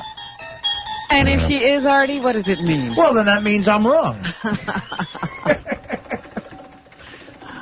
I'm curious, She though. says she has no trouble getting guys. I mean, she's not doing this because she's lonely. So we talked about 8 simple rules. We talked about the fact that Paris Hilton, there's now a video that we think came out. It's in Us Magazine. Will be available, yeah. Yeah, Paris Hilton having sex with some dude. It's like a Tommy Lee kind of video, Tommy Lee, Pam Anderson. And we spoke to a guy from Us Magazine, Kenny Baker, who told us that he's seen it. And he says it's really graphic. He says he's going to bring it in for me to see. Yeah, we should have it already. You know. I'm really anxious to see that for some reason. I know the reason. Matrix Revolution. I would rather see that than Matrix Revolution, and that's saying a lot. I can't wait to see it. I think Paris Hilton's hot.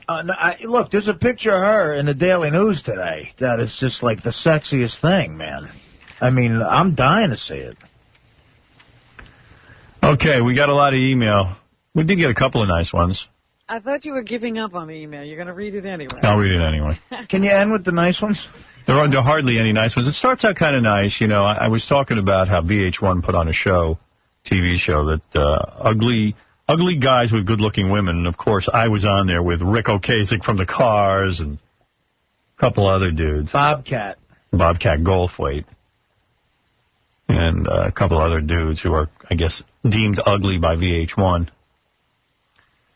And some women wrote in, some nice women. Howard, I don't want to hear you say you're ugly anymore. You're not. You have a great face and style. I'm sure Beth tells you you're hot all the time. You're not ugly. And Does she tell you that? Yes, she does, actually. Okay. She tells me I'm the hottest guy she's ever seen. Really? What do you think of that? Yeah, no one believes it. I don't know what to think. I have to... Everyone's being quiet, politely quiet. Really? She does. Hey, that's what she says. I'm the hottest guy she's ever seen. And you know who else says that? Robin Radzinski. Really? That's right. Wow. No, but she should say that. I think she'd come in and say that. Howard, the hurt was palpable in your voice today when you played the VH1 segment. Don't listen to those idiots. There's a lot of women out here who find you incredibly sexy. Your looks are distinctive and sensual. And Beth is lucky to have you. So those are the nice ones. That's it? There's a turn. That's it.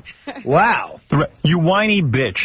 Somebody finally came up with a good idea that you can't take credit for. I was trying to watch the show about hot chicks and ugly guys. I watched about 10 minutes of it, and then they said after the comical Howard Stern. And then they said after the comical Howard Stern. When it came back on, it was a red carpet show. Oh, so yesterday, I guess a rerun of it was supposed to air. Uh-huh.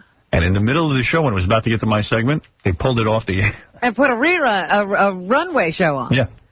Ooh. Maybe they got... well, yeah, because I was about to wreck... a little upset over there yesterday. Christina Norman's life. Because I just thought it was funny that Christina Norman put a show on about me being ugly when she's a mess. Christina Norman runs VH1. So evidently, I must have really gotten to him yesterday on the air, because they pulled the show right off the goddamn air. It's true? It really happened? Yeah. Can you imagine? Wow. Well, they're smart, because I'll tell you what, I would have wrecked her. I would have had pictures of her. I would have made a special ugly women she who should have the courage of her convictions. Ugly women who run a television network. She thought of that as a good show idea. A lot of people say, well, Howard, how can you be so upset with VH1? You make fun of ugly guys with beautiful women. You have to be the most sensitive shock jock in the country. You love to dish it out, but you cry when it's about you. And that is true. I'm a very sensitive guy. Don't F with me. Leave me alone.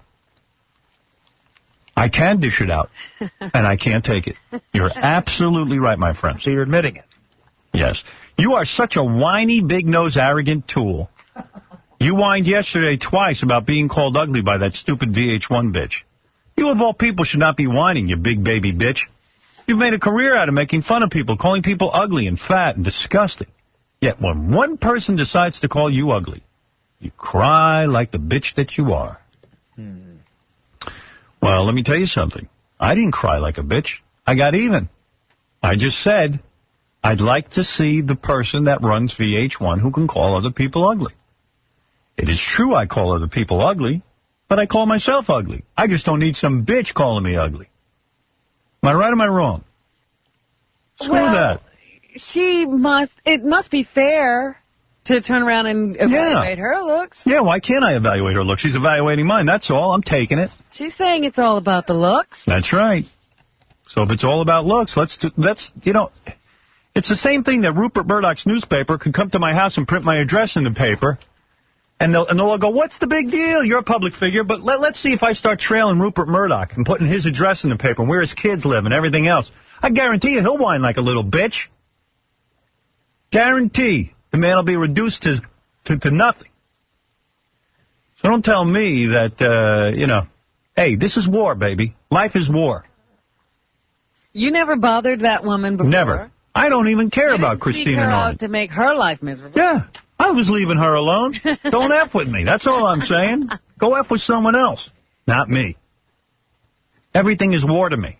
The slightest little thing sets me off. I am sensitive. I am thin-skinned. And I will get you back. Trust me.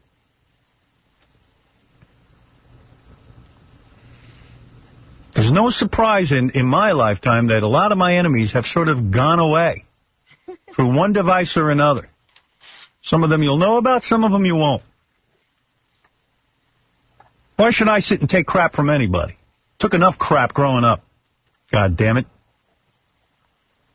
Do I sound like a hurt person? I am. Do I want to get even? Yes. I mean, there's anger, behind all of that really this Christina Norman had nothing to do with it, but you don't want to unleash it. You don't want to take the lid off. That's right. Yeah. I was happy until I came in and heard about that show. I wasn't bothering anyone. I never would have put Christina Norman on the radar. No. But God damn it, she got me riled up. And it's a good message to all these other TV executives. Keep yourself in line. See how you're afraid, Les, to put that Ronald Reagan show on? Leave me alone. You got it. You can't. It's a lesson. You cannot sit and take crap from people. It's ridiculous. Here's a bunch of people who wrote me thinking Christina Norman is hideous. Oh, dear. Man, F that obese boulder of a woman. I mean, how the hell does she get off saying anything about anybody? She probably just noticed that her looks would scare a pack of starving dogs off the side of an overturned meat truck. She looks like a giant boulder fell off the side of a mountain onto a semi-full... this guy's bad. She's probably the sole reason for the continued endangerment of large grazing animals. Look at this guy. He goes crazy. I work at MTV Networks. I can't believe Christina Norman has the nerve to call you ugly. She was under fire in the media last year because she put on a show on VH1 that allowed murderers and rapists serving time in prison to perform in rock bands, which was then aired on VH1. Many of the victims' families were mortified by this, and she was really raked over the coals in the press. And I've seen her in real life. She's scary. You're not half as ugly as her. Oh, dear. Wow. Dear. Thank you. Now she's getting the wrath of our emailers. Yeah, so, there you go. A lot of people wrote in saying I shouldn't do a TV show with Bob Schimmel. Why not? Do not go into business with the likes of Bob Schimmel. The fact that he hooked up with his daughter's best friend, impregnated her, dumped his loyal wife, alienated his daughter from her mother, now parades himself around like he's something great is disgusting. He will use you to get his fame and fortune. He's not even funny. Oh. No one will watch the show. The premise is stupid. Here's another one. Who's going to play Bob Schimmel on your new show? Certainly not Schimmel himself. I saw him on Tough Crowd the other day, and he looked like death warmed over. Howard, who gives a rat's ass about Bob Schimmel? You don't need him. I saw Private Parts. That was great. Do another movie. Don't waste your time on this. I said, well, I am going to do another movie, actually, and I'm working on one. But you're going to do this, too. I can do this, too. I can waste my time with Bob, too. So there you go. I happen to think Bob's great, and I love his life story. And Absolutely. And we'll see what happens with it. He's very funny. You know what was funny was when Bob was like, gee, you're not making me very sympathetic. Well, you know what my point is? Who needs him to be sympathetic? Right, it's got to be funny. Yeah. Who needs people to like you? We want you, Bob. Yeah, no one likes you, Bob. That's the Bob we want. Here's a couple of people upset with my comments about snowmobiling. And it's unnecessary to actually move on the snow. You have to be the biggest pussy on the planet. Yesterday you were complaining about sharks, saying we should just kill them all. Today you're bitching about snowmobiles and wave runners. I think you're ready for your vagina. Maybe you should just lock yourself in a padded room and have purified air pumped in you, pussy. Well, let me tell you something, dude. I don't see you walking through the jungle barefoot, waiting for bears and tigers and everything else to eat you. I see you living a pretty safe life. There's no reason we need to have predators alive on this planet. Oh, now here you go again. There's a whole ecosystem out there you didn't design. Well, you know what? I'm redesigning it. Make me president. You can make a big mess of things, you know. Howard, you are gay, which is spelled capital G, capital A, capital Y. That was all there was to it. If you're going to get rid of something, get rid of mosquitoes. I don't see you harping on that. I am getting rid of them. I'm trying, at least. At least I'm putting up a struggle and fighting them. Robin, he's got that. And it's the same with the sharks. He's got the Schimmel show, the sharks. Mosquitoes. I am killing mosquitoes. More trouble than sharks. I have a thing at my house. It's a gas-powered mosquito killer. There wasn't a mosquito anywhere near me this summer. Really? It works great. I'll give you the name of it on the air. All right. I'll write it down for you. I don't remember it offhand. I am killing the mosquitoes. If everybody would chip in, we'd get done with them. Every year. I did offer some theories on why Leno beats Letterman. Here's a guy who disagrees with me. He says, Howard, I love the show, but you're clueless as to why Leno wins in the ratings. It's not the guests. It's that Letterman is not funny.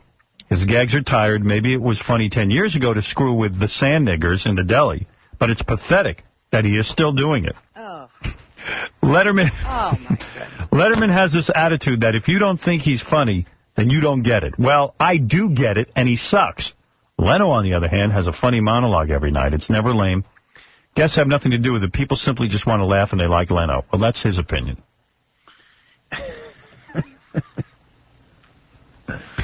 A lot of listeners have actually written me along these lines for Artie. Artie, I know a while back you were investigating the possibility that you were a quarter American Indian and that you were entitled to no longer pay taxes and you were entitled to a refund of past taxes paid. Any luck on whether this is true or not? I am very interested in your findings since I am also 1/4 American Indian. Nothing yet. Well, now there are 2 quarter Indians not doing anything about it. Yeah. Benji's. Yeah, you don't think Artie would actually do something? What am I supposed to do? I'm looking into a private investigator. That's going to cost me like $10,000. Oh. Here's someone who said, we were talking about how disgusting Elizabeth Smart interviews are. Katie Couric taking advantage of a girl who was kidnapped. And Oprah going, we're the only people who get to go into the home of Elizabeth Smart. Yeah. I heard you talking about Elizabeth Smart and the media interviews with Katie Couric and Oprah Winfrey. You are so jealous. You would interview that family in a second and love every minute of it. Howard, you would cry right along with the father of that girl and kiss the mother's ass. Robin, you're jealous that Elizabeth has a father that cares if she comes home. Listen, let me tell you something. Katie Couric and Oprah pretend to be doing something good when they do something bad. We're scumbags and we know it. We'll tell you what we're up to. Yeah, we will at least. At least we're honest. Yeah, we would take her as a guest, but I tell you what, I would yell at the parents. I'd say, you know, maybe you shouldn't be running around with your daughter, getting her interviewed. Yeah, you know, you're putting her face all over the place. So now she's the poster child. She now, everywhere she goes, she's going to be seen as that girl who was taken by that nutcase you had fixing the roof of your house, which shouldn't have happened in the first place. And yesterday, I was talking about the longest run I've ever done. We were talking about the marathon. I ran 12 miles. Robin said, well, how long did it take you to run it? And I said, I don't know, like an hour and a half, an hour and 15. I don't really remember. I ran it like 2 or 3 years ago. So some guy did the math and said, Howard, you lying bastard, why don't you lay off the ecstasy you're taking? Because that would mean you ran a 6-minute mile if you did it an hour and 15 minutes. You did 12 miles at 6-minute miles. Well, obviously I didn't. I don't remember the exact time. I was trying. I know it was somewhere like an hour and a half. So I don't remember. Hour 45. But it was probably around 9-minute miles or 9.5-minute miles. You rat finks. My God. You don't lump yourself in the same group with those of us who can run sub-7s. Just stick to shooting your mouth off about what you can do in the entertainment world. P. Diddy got a taste of reality when he finished in the 9s after stating his fastest mile was low 6s. P. Diddy did a good job. Come on, give it to him. He's not a runner. He's not a runner. You've been preparing forever. He, I think, prepared for 2 months. You're doing sub-7s because that's all you do. Sub-7s? What the hell is that? That's below under a 7-minute mile. I know, but it's a little too hip sounding. No, everybody does that with their running. You know, everybody who does anything has to have a special language to go with it. You're not running sub-7. Sub-7. Shut up. You know, it is great to be P. Diddy, though. I'm reading page 6 where, you know, he's standing out there in the line waiting to run, and he has to go to the bathroom, so he can't get out of line because he'll lose his spot in the race. So he tells his guy, you know, like he has this guy, I guess like a butler or something. Farnsworth. Around with him all the time. His name is Farnsworth. He orders Farnsworth to go get him something that he can relieve himself in. And the guy has to go running around. He comes back with like a baggie. And P. Diddy goes into the bag. How does P. Diddy, like, did P. Diddy pee and people didn't take pictures of that? I don't know. Maybe Farnsworth covered him with a sheet or something. Did P. Diddy whip it out, or did he just, like, stick the bag up his shorts? Was it P.P. or P. Duty? Oh, it had to be P. Wow. Yeah, I mean, one thing about P. Diddy, he had a guy running alongside him with all his stuff, like his water and his goo. He doesn't even carry his own goo. Yeah. Or water. Come on, you can carry your own water. P. Diddy called me. His assistant called me. They were having some sort of surprise party for him last night. Oh. Something. I got invited, but I can't go to that 10:30 at night. Those people don't start going. Yeah, they don't start partying until midnight or something. I like to go to some of those parties. I'm on the weekend, goddammit. Or have them at 5. Yeah, I'm at 5 o'clock in the afternoon. Can't you do that and have it over by 9? Have it like a deli or something. Nobody had parties at 5 or 4 o'clock in the afternoon, except me. We got to take a break. Richard Belzer will join us for the news when we get back. Here's 75-year-old actor James Garner talking about Howard Stern on Jay Leno. Now, you describe yourself as a curmudgeon. I think that's fair, right? That's fair. And did you have a beef? Is there something that sticks in your craw? What bothers you? Like when you're sitting home and you turn on the radio or the TV, is there something that just drives you nuts? Talk shows. Talk shows. Now, what is it drives you nuts? Tell me. Oh, no. Really, I think more these experts on sports and, whatever, politics and everything, and they're not any smarter than anybody that reads the paper. And it really, puts me off. Anybody in particular, Bob? Is there one that sticks in your craw? One talk show, I guess you could call it. What's his name? Stern? Oh, Howard Stern. Howard Stern. Dimwit. And not only that, he's a no-taste dimwit. I mean, the man's taste is in his feet. Really? Yeah, well, don't hold back. I mean, feel free to express yourself. Okay, I'll really let into him. I better not. 95X. This is Otto, and I'm a ventriloquist. And this is George. I'm a ventriloquist dummy, and right now you're listening to the Howard Stern Show. A guy who don't look a day over 40. Go f*** yourself. All right, that was nice. Richard Belzer joins us. Richard Belzer is very successful. Yes, and I just want to say right now that this movie that... Hello? Am I still the... Yes, but no. When they said there were... What? A tree was chopped down? Get my people on. I don't... Yes. Was it a good tree or a bad tree?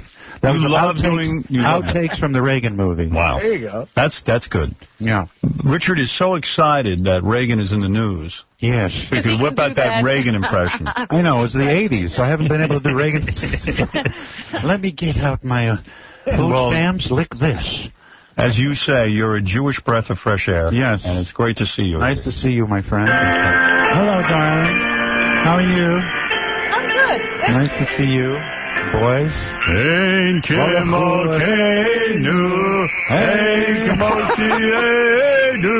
I was looking at the ratings from last night, and in fact, that horrible presentation. What? 8 Simple Rules without John Ritter. With James Garner? With James Garner. And who is the woman? Suzanne Plachette? Yeah, it's weird that they would choose James Garner, a guy who's probably going to die during the next filming of this. They're going to keep the people dying. They want people to die every week on 8 Simple Rules for dating my daughter. Now that's funny. Because they want to keep people's interest. Yes, of course. Next I was saying a very special. It's hard to launch 8 dead actors. It is hard to launch new shows, and I was saying even yesterday, as recently as yesterday, I was saying how great it would be if they keep bringing back old shows that went off the air. Chico Where, the for Man? example, well, yeah, for example, 8 Simple Rules. The daughter gets arrested. Right. And where does she end up? On the set of Barney Miller. Think about it. These are great ideas. But they're all really old. Yeah, they're like 75-year-old cops. They're still cops. Yeah, and they're still in that goddamn station house, and they arrest her. And then she is on the set of Barney Miller. And then she has to go to night court. That's right. All the old shows. Yeah. Or like she gets an internship at a radio station in Cincinnati. Yeah, right. WKRP in Cincinnati. And now she's it's on a there. seniors station now. And she starts banging Venus Flytrap. Ouch. And the mother freaks out. James Garner's got to come in. Although James Garner's dead at this point. How'd the show do without... Well, I'll tell you what. It was a big episode. It was an embarrassing episode, but nevertheless big. 8 Simple Rules wins the night. Oh, really? With a 14.8 rating, which is very, very high. Well, which is a 14.8 rating and... Share. What's the share? And 22 share. That's very big. Very big. That's huge. It beats CBS. It beats NBC. Oh, it beats Mirror. And then even... it's a juggernaut. The second half hour is a 14.9. The rating goes up.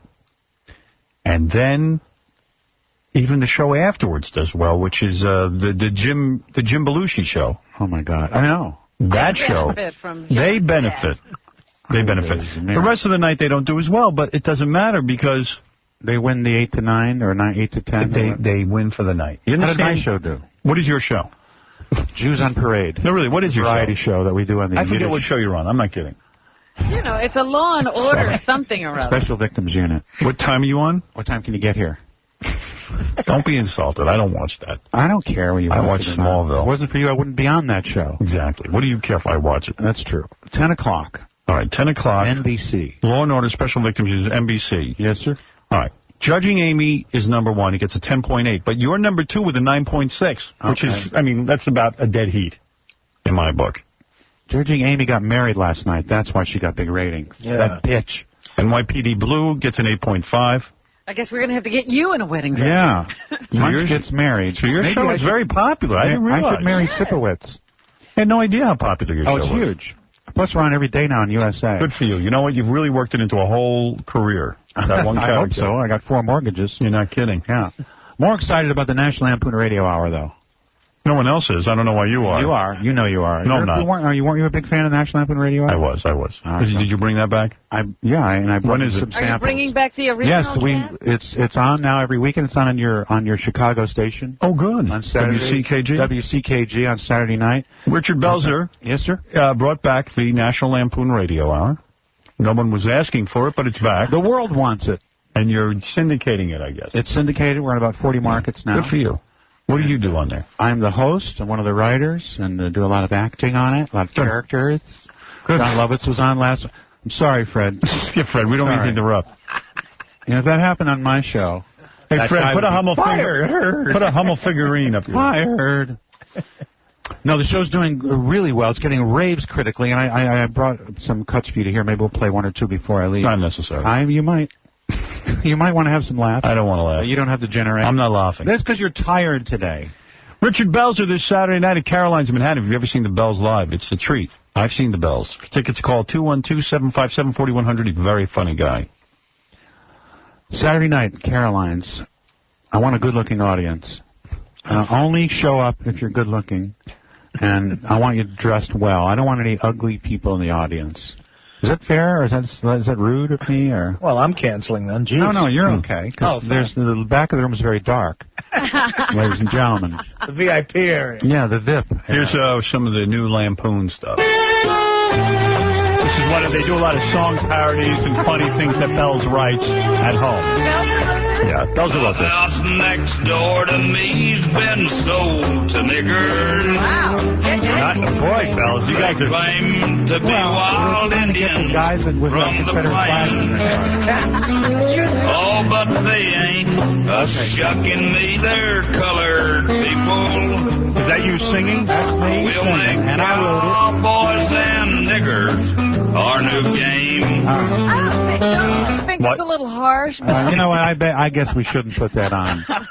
Maybe not. You think it's a little over the edge? Yeah, that's edgy stuff. We're trying to be, anything about Mexicans? Do you have anything about? We're trying to be controversial. We're going to do the news now. Robin, go ahead. Clearly, that was not the National Anthem. I don't know if that was clear. Yeah, really. Funny. This is the National Anthem. Would you like to sing our tune? Would you like to chase your blues? Oh. By the way, Bells was on, talking about being on a roll, he was on Letterman the other night. When Letterman was absent, Paul Schaefer interviewed him. Oh, wow. Isn't it strange to see, Letterman waking up now and having a kid? It's just funny. It is very funny. Should have discovered it 30 years ago. Yeah. Carrying on like a 20-year-old. Who knew he dated? Who knew he dated? Who knew he was straight? And why doesn't he even come back and mention... Well, in the papers now they're saying the girlfriend of David, the lover. Aren't they married? I thought they got married. So nobody knows. Why would the guy come on and say, you know what? My girlfriend gave birth. The guy doesn't even live with her. Yeah, so, is he going to live? No, he doesn't. Oh, come on. What, do you know for a fact? Have you been out with them? I was the wet nurse. No, you've never been out with Letterman socially, have you? No, I've never been out with David socially. I don't even think he likes you. And, really. And, you heard that? Yeah, I heard that. I'm crushed. I'm going to go out with Jay then. Yeah. So the thing is that... come on and say, my wife or my girlfriend had a baby. He never mentions her. Didn't he mention last night when he came back? No. He didn't? No. She's not mentioned. What did he had say? A baby. You really want to know? They just sort of gave it to that's her. interesting. Well, I'll play it for you if you want. Yeah, this is going to be on the Lampoon Radio Hour. We have all the news scoops. This is Letterman. Oh, my God. Well, just nothing... It just was crazy. Right. And the thing that first struck me is I could never imagine ever being a part of something that turned out this beautiful. It was just overwhelming. And your wife's name, Lily? You want to thank your... And, of course, today I'm sick as a dog from eating too much. He's they weighed him in. He's, what is he? So he goes on and on and on. But never about... anything about her. Well, maybe it's just, he's a very private person. Oh, be quiet. Then don't tell us about the baby at all. Yeah, then keep your mouth shut. All right. When I see him, I'll tell him. Bet you Leno's thinking about having a baby now. Maybe I didn't mean it. If Leno sees any blip in the ratings, he'll have a baby. I'm not kidding you. Oh, I agree with you. Maybe it's spread your legs. He's not doing one of his 300 personal appearances. Right. 300. I'm not kidding. No, he's still... I swear to God. 300? Yeah. 300 or something like that. What's his deal? I don't know. He doesn't spend any Tonight Show money. Does he hate his wife? He just wants to... he just But how can he do 300? He's working every day. He goes out, he flies out after the show and does these gigs and comes back. Corporate gigs. Yeah. I mean... He loves it. He just works his... ass off. Non-Jewish ass off. Yeah. That's amazing. Doesn't read. There are 30... Actually, there are 30 Leno robots that run around the country. Yeah. He's Leno was like one of the greatest stand-up comics, but then when he got the Tonight Show, he became all safe and boring.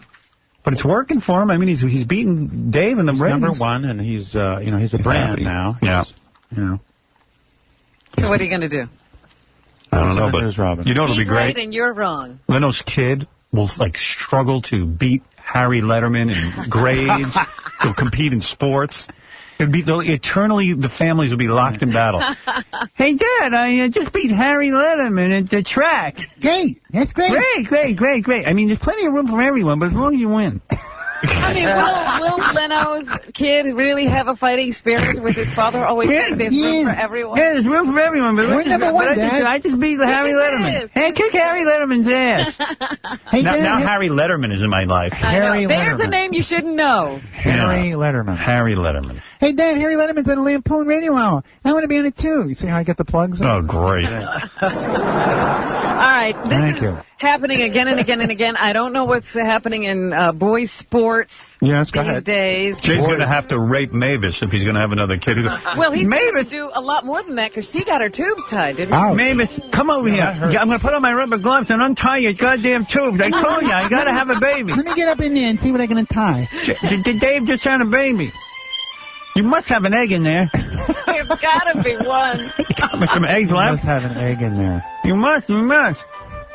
See Jay untying Mavis's tubes. I've tied her up to the bed, which evidently he likes to do. And he does it as a field piece. Yeah. He spanks and unties tubes. Iron Jay. Anyway, up in Fulton, New York now, one junior high school football player was arraigned on a felony charge of sodomy. Oh, boy. And 3 others accused of unlawful imprisonment in the sexual assault of another boy in their What's with that? locker room after practice. How is that macho? How does that make you tough? I don't think it does. The 4 8th graders Wow. appeared in court following the October 22nd incident at Fulton Junior High School, 30 miles north of Syracuse. No wonder. 3 are accused of holding the victim down while he was abused by the 4th. Letterman's baby, you're on the air. Stay off my daddy's show, Belzer. You stink. All right. Very eloquent. Very eloquent. Well, he's young. I have no comeback for that. Young yet. Apparently his kid's from Staten Island. Kid doesn't understand you. Some writers. Doesn't understand. How about getting your old man's writers there, kid? Go ahead, Robin, please. So there you go. This, we had the Mepham High School kids. Now it seems to even be filtering down to junior high school. Where A lot of high school football players are gay. It's not that they're gay. I don't think that's gay. I think it's a power, aggression. That's gay. I mean, the sex you had was really gay, but... Hey, the day after I was on your show, it was like on the front page. I know, you made the news. You made the news. Law and Order starred, and it's gay sex. You've told that story a million times. I told it twice, only to you. I know. It's been in the paper both times. I notice they don't credit me with getting that out of you. You got something else out of me, you big You're not kidding. You should have played football with your gay history. Oh, boy. You know how much fun the kids would have with you? Coach! Belzer needs a pine cone in his ass. Only if I can go off the path. So, I don't know what's going on with the football players. But What's very distressing? It What is. is the girls strap things on and bang each other? No, for field hockey? girls don't have that kind of fun. No. Well, as I was saying, I just love this headline. Letterman's lover gives birth. They don't know what to call her. I know. Sounds like he's in a homosexual relationship. I thought they got married. Yeah, that's what I heard. No one knows. Why doesn't he say? Why doesn't he go? Regina. He's waiting to get married on the National Lampoon Radio Hour. No. Letterman's baby machine gives birth. Surrogate mom, unknown to Letterman, spawns child. Letterman spawns child, mother unknown. Even to Letterman. Dave had a funny line, though. He said, first thing he did when the baby was born, he took it to a balcony and dangled it over the balcony. That's funny. That's a good one. The Michael Jackson thing. Letterman's girlfriend, you're on the air. Hey, Belzer. Letterman's girlfriend. All right, Rob, what else is in the news?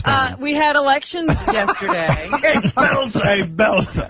I'm Letterman's girl. Regina. And the proposal that was funded by Mayor Bloomberg was defeated. He bankrolled it for $2 million $2 million, himself, and it was defeated. Yeah, he wanted Curious to that the mayor would push bankroll that himself. the nonpartisan primary. And it was roundly rejected. Everybody said, no. I was against it. I'm against it. No, I really was. Make up your mind. I made up my mind yesterday. You did? Yeah. Did you vote? No. Oh. And this is the first time in a long time I didn't vote because I was like, I wasn't even accepting that it was Election Day. Nobody really was. What are you talking about? You weren't accepting it. There wasn't anyone to vote for. It seemed like an election. Was anybody up for office or just referendum? Well, no, there were a few city council seats, like the guy who got shot, his council seat was up for grabs. Yes, I did. Did you vote for the guy who shot him? He's not in my district. Oh, boy. Robin voted for the guy who shot the guy. Yeah, that's what I mean. That's what I'm saying. But, actually, his brother was running for him, and he lost. I know. Boy. He didn't even get a sympathy vote. Well, he had a weird background. I guess that was it.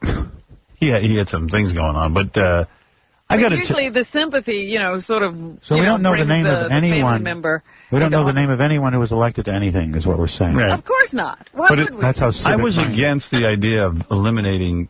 I didn't like the idea of anyone could vote in the Democratic or Republican primary because that would lead to a lot of hijinks. The particular party's strength. That's right. That's why Howard was against it, but he couldn't articulate it.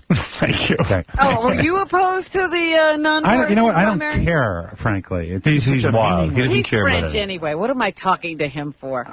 Here's the doctor that delivered Letterman's baby. Yes, doctor. Hey, Belzer. It's the same. After I pulled out Letterman's baby out of that girl's, you know what? Easy. Your material came out of the back end as well. You stink. Oh, boy. That's not a fan of yours. He didn't like you. Me? Yeah. Oh. In Staten Island, District Attorney... Can you just screen some of my fans onto the air? Go ahead, Robin. I'm sorry. The District Attorney's race? Yes. A Republican one, Dan Donovan, and no Republican has, I think, ever held that post.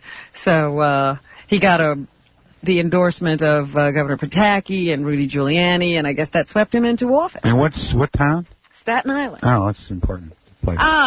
Snob. That's very Staten Island's unimportant? Well, for what? Seagulls? What? You think you're funny? It's a part of the It's city. a beautiful No, it's not funny. I mean, what do you say? You're always against everything. I'm not. Well, so. I mean, You're asking me about a voter, about a person who won. You wanted a name. I gave you a name. Now he's not important because he's from Staten Island. All right. Go back to France, comrade. Right. Comrade. That's right. Communist. You've been reading a lot of recent history, obviously. I don't read, okay? Let's do a salute that you would recognize. I'm not going to clutter my mind with a bunch of facts. I don't need to read. I know. That's fine. Okay. Wait, we got Right. the president of France on the phone. Oh, okay. Hey, Belzer! Montel Williams was... I am not Montel Williams. Let her get a sentence out. Stopped in the airport in Detroit the other day because he was found with enough marijuana to roll half a joint. Wow, Montel Williams. Please. Good for him. That makes him human. Well, I actually like him now. Mm-hmm. They say Montel said it was for medical purposes. Of course it's for medical purposes. Now I don't like him. Don't sit and say it's for medical purposes. I'm against Now I like him. Wait, I hate him again. Yeah. I almost like Montel Williams. I hate him. I like him. When he got high, I like him. I hate him. I love guys who go to the airport with like pot on them. They expect not to get caught. Yeah, I mean it's arrogant. It's just so arrogant. Yeah. But he may have a point. He suffers from multiple sclerosis. Yeah, but half a joint. Come on. Well, he had smoked the other. Put him in jail. He smoked the other pound. That was all that was left in the bag. He wasn't arrested, travels was he? with no. They just took it away from him. Oh. Would let him on the plane. All right. But he travels with a lot of prescription medications. Don't we all? I mean, no. That's interesting. And he says he's in constant pain. Guess what? Get in line. Yeah, right. You're in America. In pain too. Yeah, where's my marijuana? Oh my goodness. You smoke a lot of weed, right? No, I just do it for medical reasons. No, you do. You're a big pot guy. I do occasionally smoke off the 2-mile limit. You know, if you smoke beyond 2 miles of the shore, it's legal. Seemed like so you and Schaefer got high before the show the other night. Schaefer does not smoke before the show. He doesn't? No. When does he smoke? He doesn't smoke. Did you guys get high? Great. He was great. Did you guys get, be honest? Can I tell you the truth? Yeah. He called me 45 minutes before the show. Yeah, it sounded. And I ran over there. I got high, but I don't know. Were you high on Letterman? Yes, of course. Really? Yeah. Are you high now? And it's interesting how the water pipe sound. That's exactly what I used. A hookah. A hookah. Do you get high a lot, seriously? Yeah. You do? Of course. When you tape that show of yours, you I get do high? Heroin. No, really. Do you still get high? I do speed. I can't get a serious answer. What do you want to know? I smoke pot. Okay? You happy now? I'm going to get arrested? I mean, how often do you smoke? I smoke once on a holiday, on Sukkot. No, every day? On Tisha B'Av. Every day? No, I'm not getting into this with you. It'll be in the Inquirer tomorrow. No, what is the big deal? I have young what boys do you over think my about your house. image? Yeah, right. I have an image. So you smoke on Tisha B'Av? Right. Tisha B'Av, Sukkot, all the vague Jewish holidays. On Chachar, which very few people know about. I smoke a big fat All right, I just wanted to know if you smoke weed. I don't want to go into a whole routine. What? That's right. A shame we can't get the truth. Can't get the truth out of the bells. What do you want to know? I'll give you one-word answers. Jew. All right. Yes. Harvey. Go ahead, Robin. All right. I was reading this story, and you do sympathize with landlords when they have a tenant who's not paying the rent. I don't know. I'm against landlords, but let's hear this particular case. Bell's just against anyone. Anybody. I'm for the worker, the tenant, Well, this woman lost her job. Ouch. And wasn't paying the rent. Oh, boy. Throw in the street. And Next. No, they evicted her, of course. Yes. And I guess they let her back into the building one last time to go pick up something or whatever, and she went up top and jumped to her death. Oh, that hurt. I mean, you feel bad now? You feel bad for her, You but okay now? you feel bad for her. But the fact of the matter is, a guy is entitled to get his rent. Is it that important to evict her? I don't think you can equate her mental state. Other people have been evicted and not jumped off a building, so I don't think you can summarily dismiss all landlords as cruel because this particular woman had a problem. Of course, it's cruel to throw her out, but you cannot blame the landlord for her death. No. Thank you. We'll be back. Wow. What else is in the news? Summed it up. Yep. She landed right in the front of the building on like a UPS truck or something. Oh, boy. We deliver. Guaranteed. Delivering in 5 minutes from the top of your building. I wonder how they feel rushing that eviction now. Do you know the address of the apartment? Because I have a friend who needs an apartment. I hate people who jump out windows. I'll tell you why. On you. Exactly. I don't care if somebody kills himself. I mean, it's sad and everything else. Yeah, but not on don't my jump block. on a window when you can land on me. Imagine my luck. I'll be walking by, someone will land on me. And I'll be dead and they'll live. You know that's happened? That has happened, yeah. That you provide a cushion for... Okay, do you have a second? Yeah. Okay. Is this a serious true story? All right. And we did a show about it on homicide. This guy he used to fight with his parents all the time, and one day he went up to the top of his building, of his parents' building. When is this story going to be over? Very quickly. Yeah, okay, go ahead. The father was waving a shotgun around at the wife. He shoots the shotgun, misses the wife. The son had jumped off the building. The shotgun hit the son as it went by the window. So they didn't know whether to charge the father with murder because the guy was dead before he hit the ground, or if it